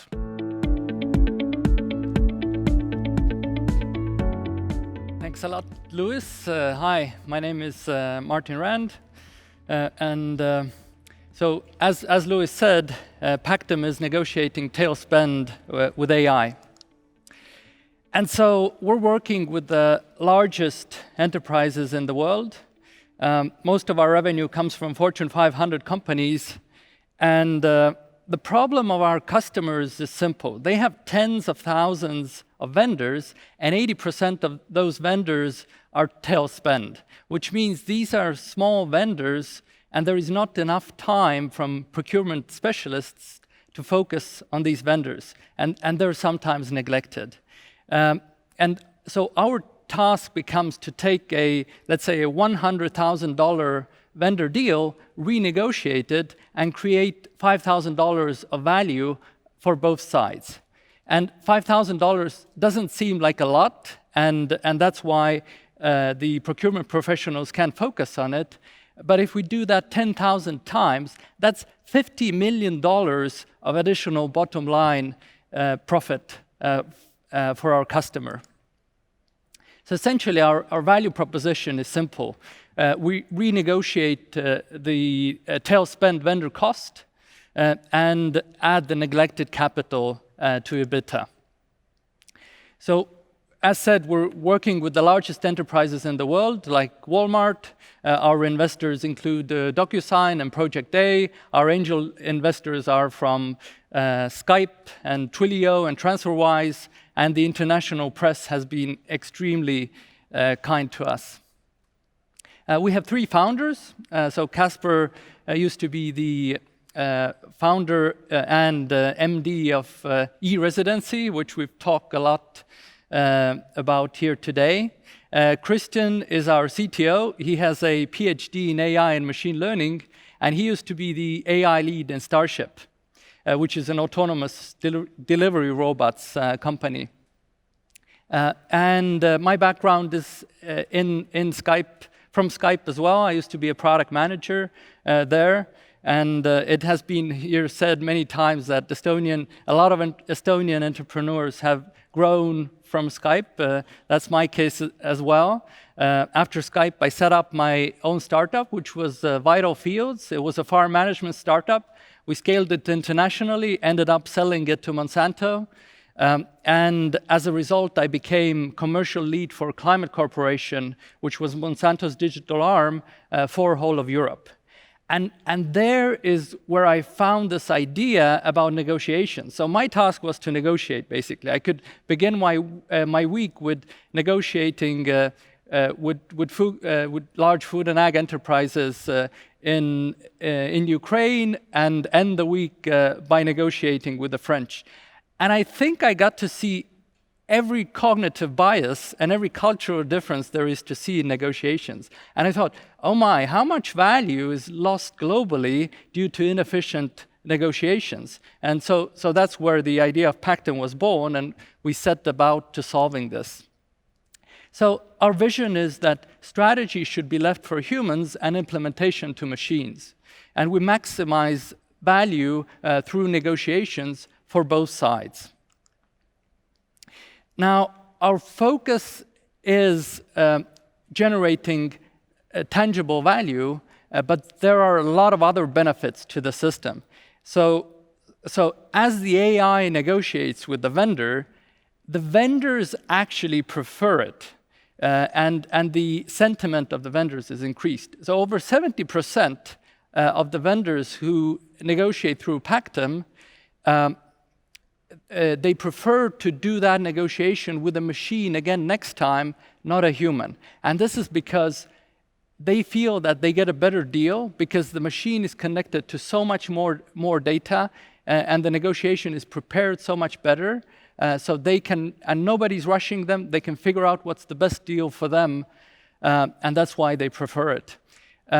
Decreased operational overhead, so procurement specialists can focus on the big and complicated deals where humans are needed, and all of the data after these negotiations is of course electronic and well aggregated. So quite often the data about these long tail vendors can be a mess. After Pactum renegotiates the deal, everything is digital and everything is in order there. And we reduce legal exposure. So if the legal environment changes, we can add new legal terms, and the bot can renegotiate the deals at scale and add those legal terms. So this is an outcome of a recent project in a Fortune 500 distribution company. We increased the value of vendor deals by 4.2% on average, and 37% of the respondents agreed to a new, better deal, and the return on investment from that enterprise was to that enterprise was 500%.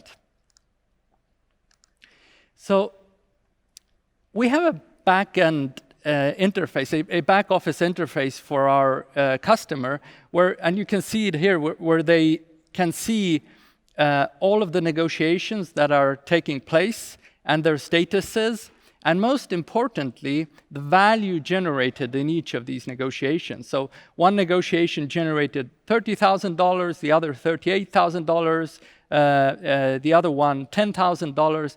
So the system just systematically goes through the deals and creates extra value. And when our customers saw this, when our customer saw these numbers, they said, wow, this is a game changer, because essentially it's value generation on an autopilot. You can go home for a weekend and you come back on Monday, you see hundreds of negotiations has been done, and millions of dollars of extra value has been generated. So the value creation process is simple. We define the contract parameters and their value and their interactions with each other. We build what we call the value function. We then conduct negotiations autonomously. We generate the contract, get it signed, and upload the data to a corporate ERP. For us, negotiation is a science, and every negotiation is designed by the best negotiation scientists in the world. Our chief scientist is Jean Brett. She's a professor of international negotiations in Kellogg School of Management. And the implementation process takes about 2 months, and we begin the project like a professional services company. So we actually, this is not kind of a SaaS solution to which you can sign up on the internet. We actually conduct interviews with 3 of our analysts with our customer. We understand every detail, every strategy, every tactic about these negotiations and contracts, and that's how we can build the value function and the negotiation flows. And we also map out the data sources and integrate to these data sources. We then conduct these negotiations autonomously. So how it works is that we send an email to the vendor, and the vendor clicks on the email, a chat opens, they go through a chat, renegotiating the deal, then a contract is generated, they review the contract, sign it, and the process is done. And we upload all of the relevant data to our customers' systems, like ERP. And the interesting part is the learning, of course. So as these thousands and thousands of negotiations happen, the system is much more efficient in learning, and every negotiation improves every other negotiation for every customer. So that has been Pactum. Thank you very much. Nice, thanks, Martin. Good to see you again, mate. Take a seat. Good to see you. Oh, it's been a while since I've seen you. You've been busy, man. Oh, I remember the first, yeah. wait, it was the agriculture business, right? Vital Fields, yeah. Yeah, that was the last time I think I saw what you were doing. Yeah, second startup. In between startups, I took 4 days off. 4 days, okay, cool. And I was just sitting in my armchair in my home, and I thought, this is so useless. I'm going to start a new startup. It's so interesting, yeah, that you came to this through your experience working in the field of agriculture and then making these negotiations, and you had the idea like, okay, we can automate this. There's something we can do about this. Yeah, I mean, essentially, all of the world's money is based on some kind of negotiations. And what we've seen is that sometimes humans aren't the best negotiators. It's all a deal, baby. I'm the deal president. Okay, we're all making deals. That's what you're doing there.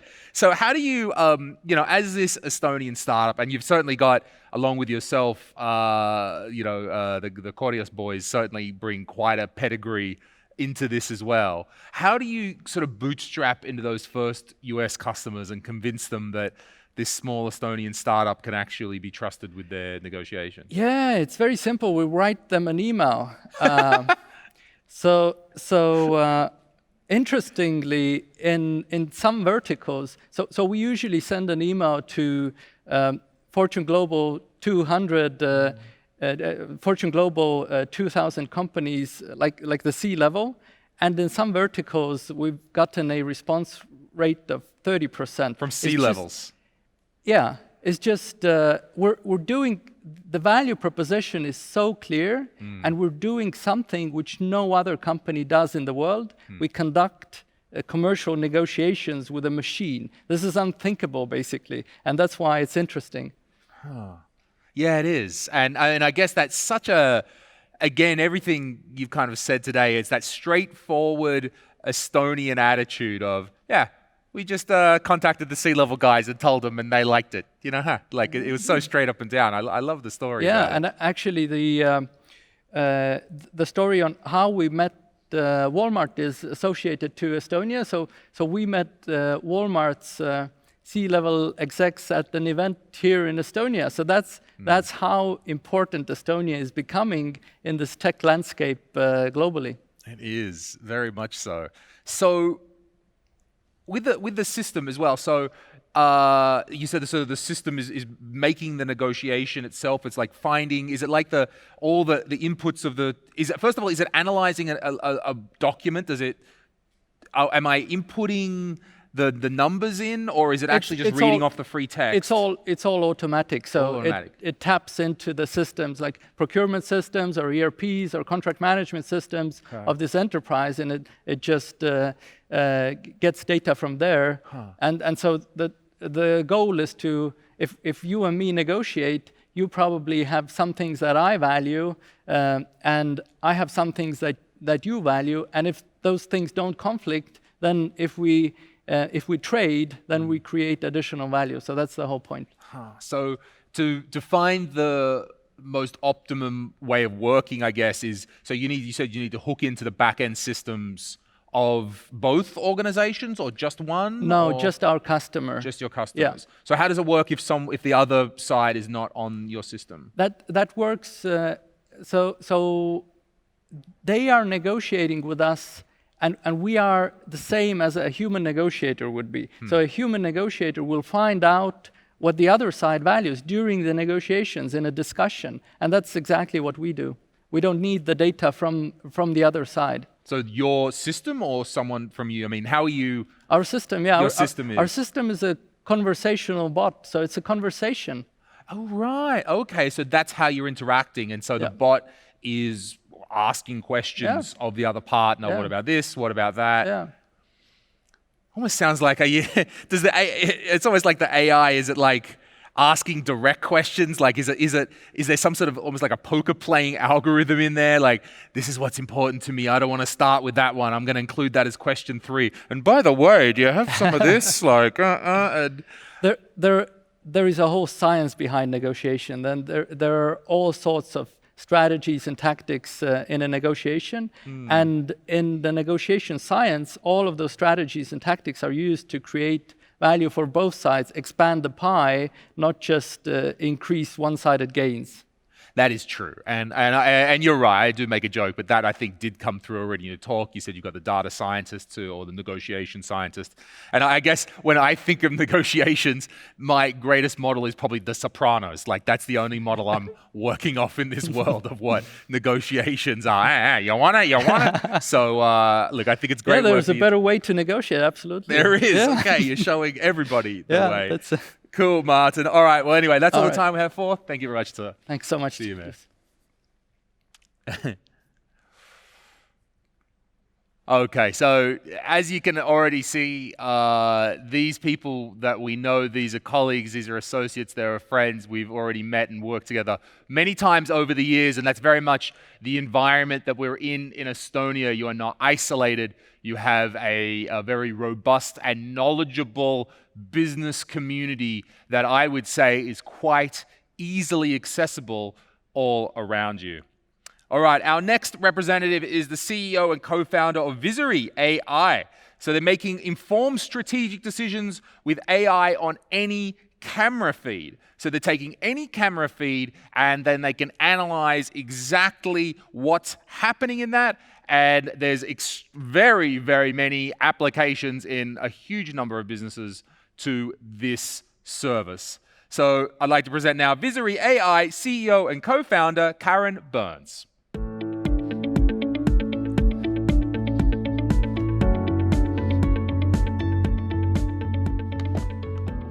Hi everyone, Thank you. So my name is Karen, and like Lewis said, I'm the co-founder and CEO of Visory, or Visory, like Estonians like to pronounce us. And what we do is turn your camera into a sensor using computer vision AI. Did you guys know that by 2050, another 2.5 billion people will be moving into cities? And we know that life expectancy and life quality in general is actually poorer in cities because of pollution, traffic speeds, density, and so forth. Crime rates are also much higher in cities. And that's a consistent across the world for homicide, violent crime, and all other crime types as well. And all of this is pushing up the number of cameras that are being installed all around us. And they're literally everywhere, in shopping centers, malls, schools, street level, hubs of transport, you name it. And can you guys estimate what the number of cameras would be, say, in a year or two? Well, here's one answer. It's meant to be in excess of 44 billion cameras globally all around us.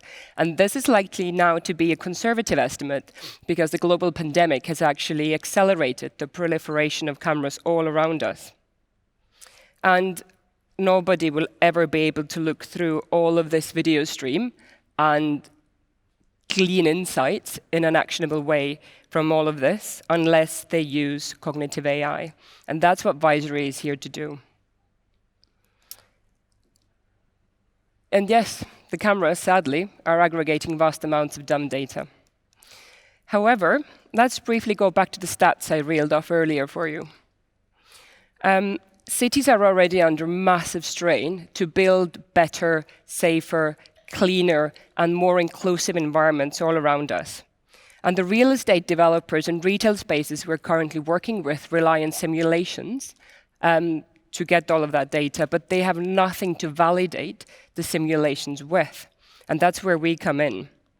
As well as being able to see what happens in a physical space, we also are able to take in external data, such as weather data, for example, or data about events happening in the vicinity of the client we're working with, for example, events and conferences. And we can then understand what kind of impact it's having on their business, and then helping them mitigate the negative impacts, and then amplifying the ones that are having a good effect on their revenue streams. Visory stands out in 3 key ways from its competitors. We are safe, secure, and anonymous. We do not require any camera setup or installation. We're not a hardware company. And our magic lies in intent and behavior predictions. So we don't just count objects or classify them. That's already something that's quite easy to do, but we provide intent and behavior predictions.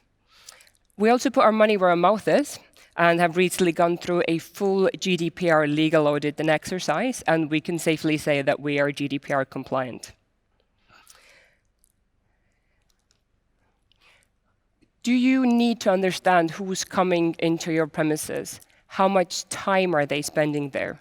Are you able to provide them with a safe space to practice social distancing? Do you need to understand whether they are giving you their business?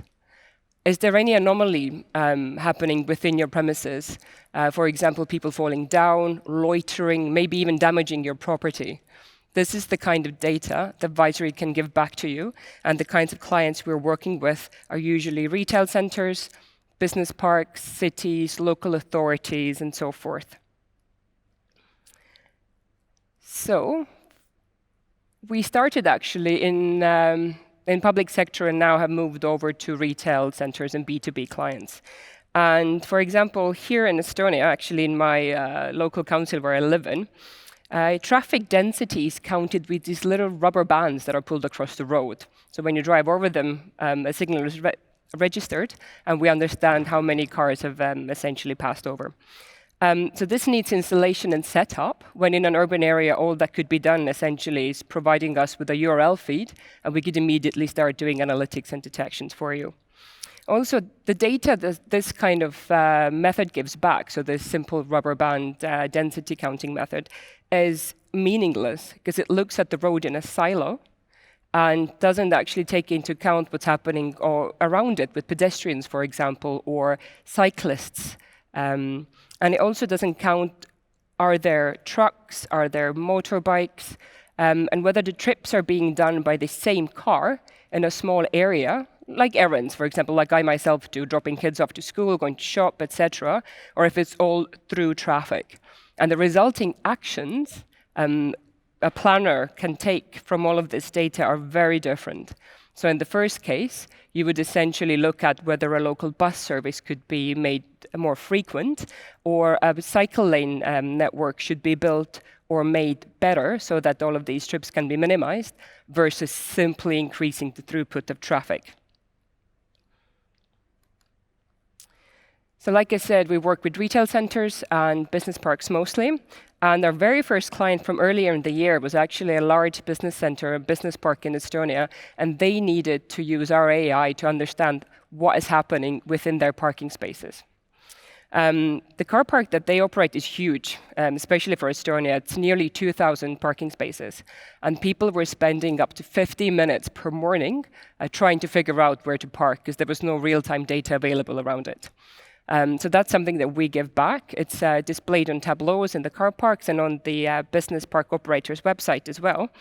And it is now saving drivers about 3,000 hours a month, which in turn is actually translating to 2.26 tons of CO2 saved as well, because they're just not idling around in a car park trying to look for a free spot. And all of that time is now being spent being more productive. And ultimately, this has resulted in a much better reputation for the client and in better bottom line as well. In the shopping centers that we're currently working with, we analyze, again, anonymously, the amount of visitors. Are they going into shops or not? Are they maintaining social distancing or not? Are they maybe having prams or buggies with them? What's the accessibility like? And all of this data enables our clients to make better planning decisions, work out more detailed ad campaigns, validate the current success of marketing campaigns, and essentially give a better service for their customers as well. Visory's vision is to become the #1 video analytics platform in the world. Essentially, what we want to do is contribute to a better designed urban environment, because we will finally have the data to provide back to our clients, so they are no longer making decisions blind. We are a team of experienced data scientists, full-stack developers, and business people. I myself have spent 10 years in the UK, South Africa, and the Middle East in strategic and business development positions. And my co-founder, David Tammiste, has built AI teams across the Nordics. So we have now joined up to work on Visory together. And why Estonia? Having been away in so many different countries and cultures, it has been amazing to come and set up a company in such a seamless business environment. Like different people today have also said, conducting business here is easy, frictionless. It's one of the most advanced digital nations in the world. So that actually provides for pretty good PR when hiring talent from abroad. And there's a brilliant peer support network here as well. So Estonia has a very strong startup founders community. We are members of the Estonian Founders Society, and all the questions that you might feel are too difficult to ask, in that particular environment, they're not. And we're very, very proudly Estonian, thanks to all of this. And we give you a simple promise. Every camera in the world can be connected to Visory. So get in touch with us, and let's start looking at your camera feeds and getting actionable insights out of them as well. Thank you very much. Thank you, Karen. Thanks, Lewis. Nice to see you. Nice to see you. Take a seat in the far Cheers. one Yeah. over there. Very interesting technology. You've come so far with it in such Thank a you. short period of time as well. What were the founding blocks of this? What was sort of your origin story? Essentially, we started off as a consultancy company in a completely different setup, and working with very different clients and trying to find where there is a gap in the market in terms of skills and what nobody's really done before, and that we a big enough a challenge for us to kind of take on as in a whole new company. Okay. And we were working with a local government authority that had a massive cameras that they were not really using. So they were installing very expensive sensors, which only looked at one lane of traffic, cost in excess of 3,000 euros each, that were installed incorrectly. So they were doing double, triple, and quadruple counts. And setting up one junction was extremely expensive. Right. So we put up essentially, got access to one camera, a couple of €100, looking at the entire intersection, and were able to do the entire analytics. And when we validated it by hand, we realized that we were much more accurate as well. So that got us thinking that this must be a global problem. So we looked into the data and realized that this is something, that there's something there. We could tap into existing infrastructure and actually reduce the amount of cameras that are being operated because of the insights that we're able to give back. Right, I guess with your artificial intelligence systems, I mean, you can work in imprecise environments, maybe not to the extent that with other more high HD cameras or something, but you've got quite a flexibility there. Yeah, absolutely. I mean, we've even tried the open source feeds from London, which are like 720 something, and the AI works. Because essentially we built an AI brain that we then expose to different verticals, and it's a self-learning system as well. So we only require about 1 or 2 weeks of setting up. So the AI essentially starts looking at an environment, and rather than manually having to tell business rules to the AI, it tells us what the business rules probably are and what the anomalies from that are. And that's, again, Estonia is tiny. We're a small team. We had to be really efficient, set it up so that it works completely plug-and-play system. And it's a self-onboardable one as well. So we don't need any additional setup. The clients can set everything up themselves online in like half an hour. And half an hour setup, and you said something like 2 weeks to train a reasonable system is to get some good data in about 2 weeks, which is pretty great. Yeah, not even train. It's already pre-trained, so that's what it takes to understand, a specific context that the client gives us. Yeah. I guess the big question that is on everyone's mind when they hear about something like this, it's like, what about privacy? What does this involve? Is that something? Do you think about that, or is that something you leave to the privy of your clients? How does this work with your company? We've actually put it square on our website as well. We've done a private, like a founder's pledge for privacy. We are safe, secure, GDPR compliant. What does that mean? I mean, we don't do any face recognition. We downsample the videos so that we can't even see them before we do any analytics. We don't save any video, so we don't keep any of that at all. We only save the data, the metadata, and we give that back to the client. And there's a full cybersecurity setup that's safe, that we don't expose in detail. But again, and every single client does a GDPR and a privacy check with us before we're even able to work. So that's something that's very core to us even being able to work, a core promise. Yeah, right. I would imagine it would have to be, particularly if you're working with governments now and so forth. That's no doubt going to be on people's minds. Because we've been fundraising. We've had to say no to quite a bit of money from countries and from people that we simply couldn't work with, for example, from China and Russia and Ukraine and so forth. Sure, that's got to be some tough moments. You're looking at that number going, okay. Yeah, but it's just something that we can't do. Yeah, right. Otherwise, that might sacrifice the whole business. It would, yeah. Really, or something like that. Very interesting. So here's where you're at right now. We've got this system. It can be implemented pretty quickly, worked on. It's working out pretty quickly. I mean, where do we go? Where are we here in the next, say, 5 years as well? So Visor is actually really young. We've only been operating for 11 months. So we've gone in the space of like less than a year to paying clients and first recurring revenues as well. So we want to be able to do in the next 5 years is fully build out all the functionalities, make it really modular, and expand beyond the borders of Europe. And the reason we started here is actually GDPR, because it's such a globally admired way in terms of privacy, and it's very well safeguarded. So we want to export this sort of seal of approval data and video analytics globally. So right, it is sort of the high water mark right now of privacy around the world. Yeah, absolutely. Cool, very interesting. All right, we'll leave it there today. Thank you very much. Thank you very much. Thank you, Karen. Cheers. All right. We've got one more interesting business case from the Estonian market right now. Now we're talking about Market. The CEO of Market, they're all about IT purchasing, trying to make it simple, transparent, open, and efficient. They are leading the way in IT procurement solutions for companies, over 180,000 orders across 34 countries. To talk to us now, we have the CEO of Market, Mr. Andres Agasild.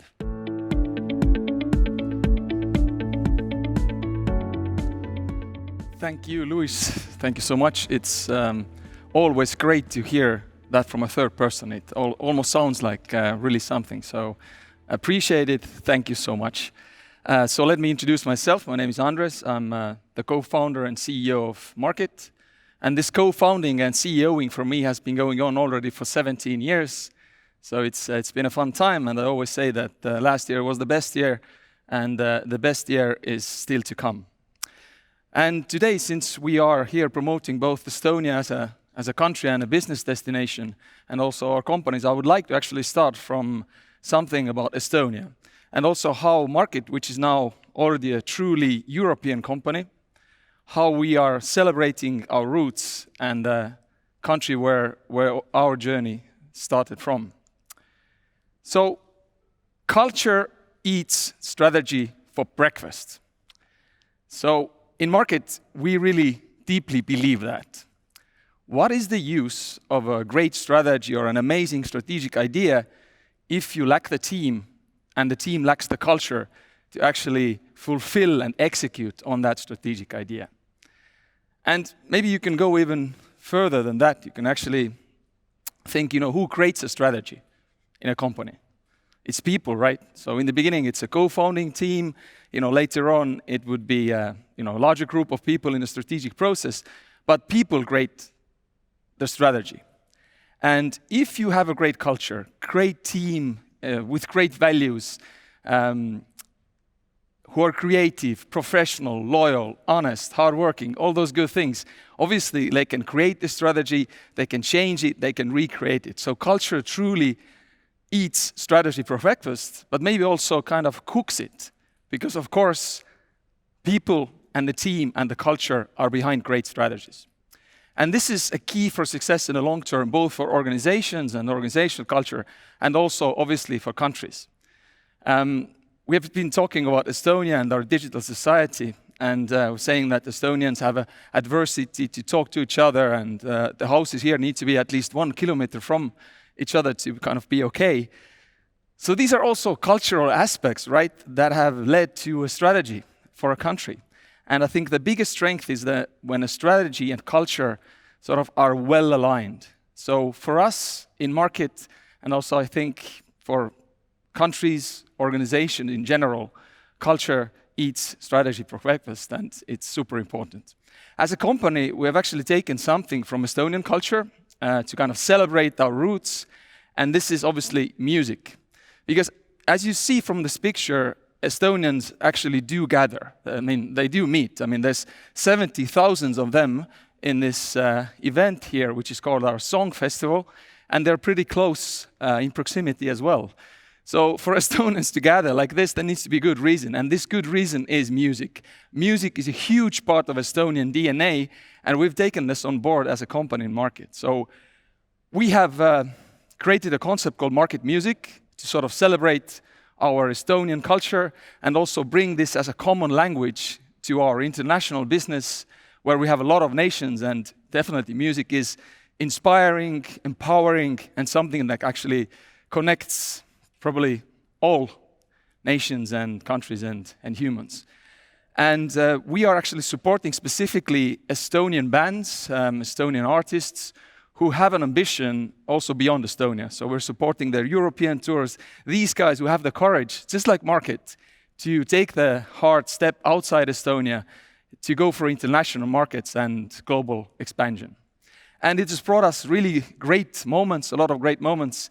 What you see there is a very special concert we have done with Iris. And this concert was done actually in a cave in Slovenia, where you could not have high decibels. So it was essentially a live concert, but it was with like a silent disco. We had headphones on, and it was a low decibel concert where you could hear the concert from the headphones. And when you took them off, you just hear Iris's amazing voice echoing inside the cave. So great moments there for us. We have worked with a lot of great Estonian bands and will continue to do that. Elephants from Neptune, Ever Thunder Dew Dragons, Eries, and so on and so forth. So this is something that we have taken into the market culture from the Estonian culture, and I think music is a great universal language and something to celebrate. And in market, it's very important for us to enjoy what we do, to have fun, create mutual success with our clients, but also to really have fun together. And the music is a good soundtrack for that. Now from culture to strategy. So what is market? What do we bring? How can we help? What is the value that we bring to our clients and the market? So market is an IT purchasing solution and marketplace. So I probably lost you, some of you at least already. So let me kind of take a step back and make it real simple. When I need to explain this to my kids or maybe an older generation, I usually say that market is a web shop where big corporations buy their computers and IT stuff. So of course it's an oversimplification because market is much more than a web shop. Because it's directed to enterprises and big corporations, there's a lot of complexity there. So rather than being a web shop, it's actually quite an extensive piece of software which handles the purchasing needs of large enterprises. And in addition to that software, which kind of works like an ERP system for accountants, then market is the IT purchasing software for the IT purchasing teams in the corporations. So, and another important part that makes market is that we are a marketplace. So that's kind of in a name, market, IT marketplace. And this is a key part of our model. So briefly explaining that. So in addition to having a software, which also there are positioning for that in IT procurement, that you have a software where you can handle the process digitally, but kind of you have to contract your own suppliers. So with the software, we're also bringing actually a network of suppliers, creating a marketplace. So what we have done, we have integrated all the biggest IT distribution players or the IT wholesalers, if you wish, in every market. And the supply chain in IT is such that if you integrate 5 to 7 wholesalers, distributors in any market, you're reaching 80% of the market coverage. And there can be thousands of retailers or resellers in case of a corporate sector. So essentially what market does is create a real-time marketplace where the suppliers that truly matter, that make 80% of a given market, are integrated in complete real time, so you can see the prices and stock levels, and actually every item is compared apples to apples. It's e-tendered, and let's say you can procure directly from the distribution in a way that every item is already compared. The process is fully digital and everything is super real time. Kind of like a stock market of IT goods, integrating the most important players in a market. So it is really simple, and the key to this is transparency.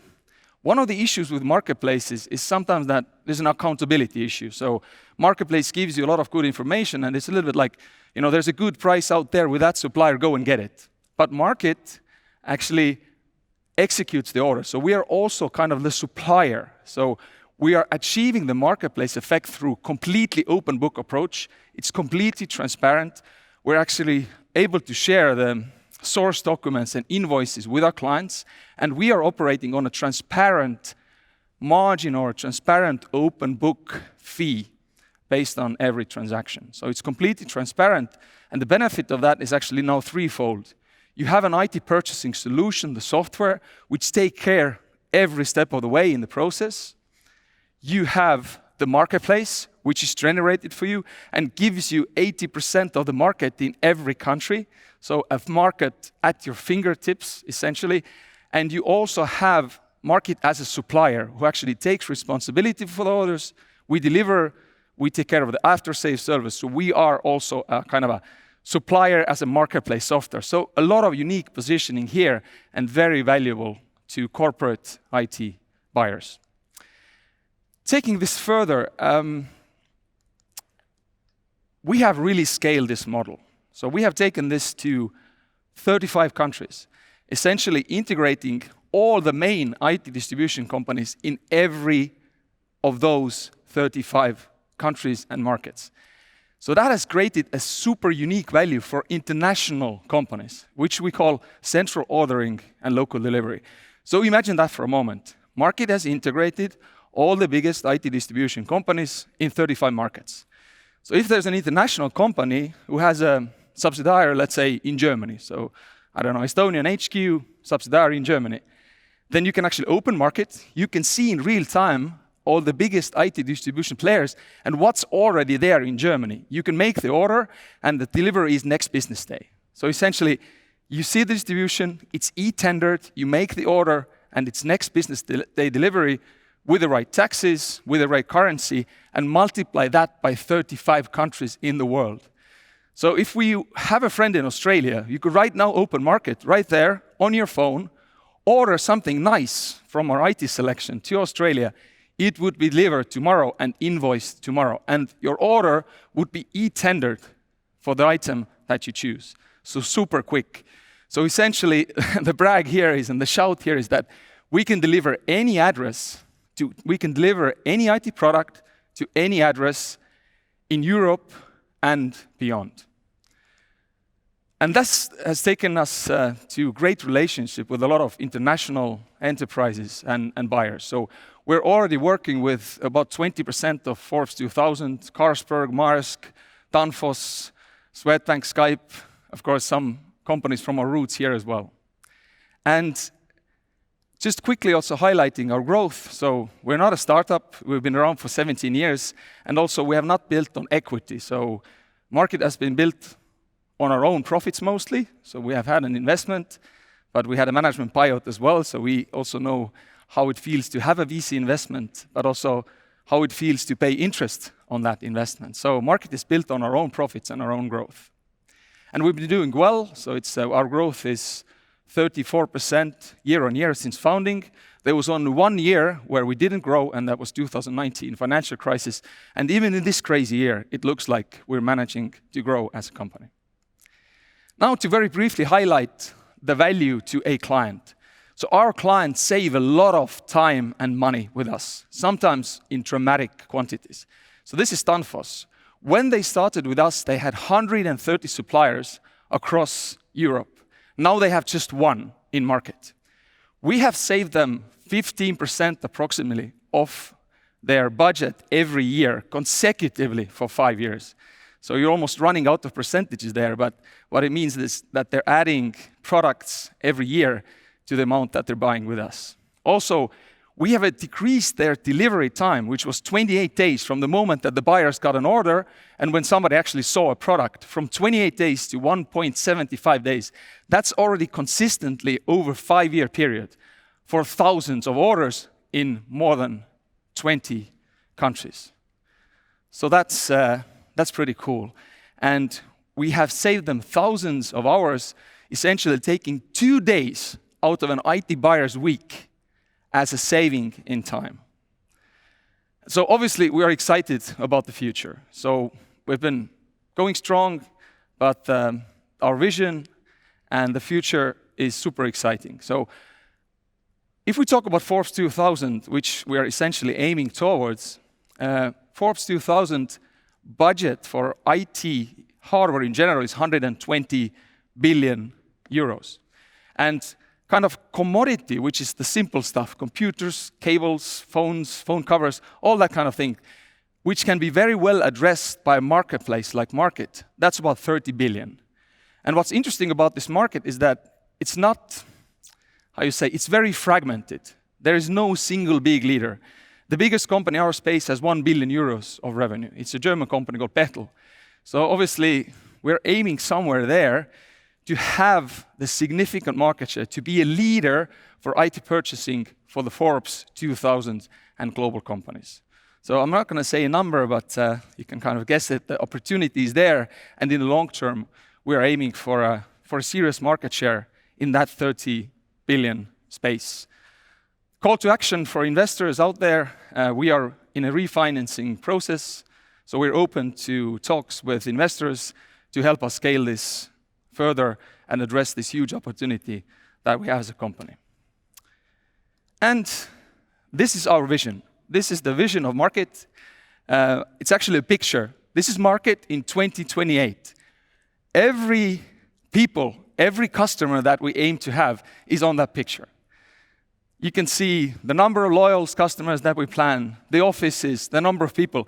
So for us, we really wanted to draw a picture. What would market be like in 2028? To actually see it, touch it, feel it, and then start moving towards that vision. So this is Vision 28. There's a lot of detail there. All the KPI, all the offices, all the people are already on that map. So this is something we keep in our offices. We look at it to keep the vision and to move towards that. And in the end here, as a company who's changing the industry, who is transforming IT purchasing through transparency and marketplaces, we like to say, we don't do IT purchasing.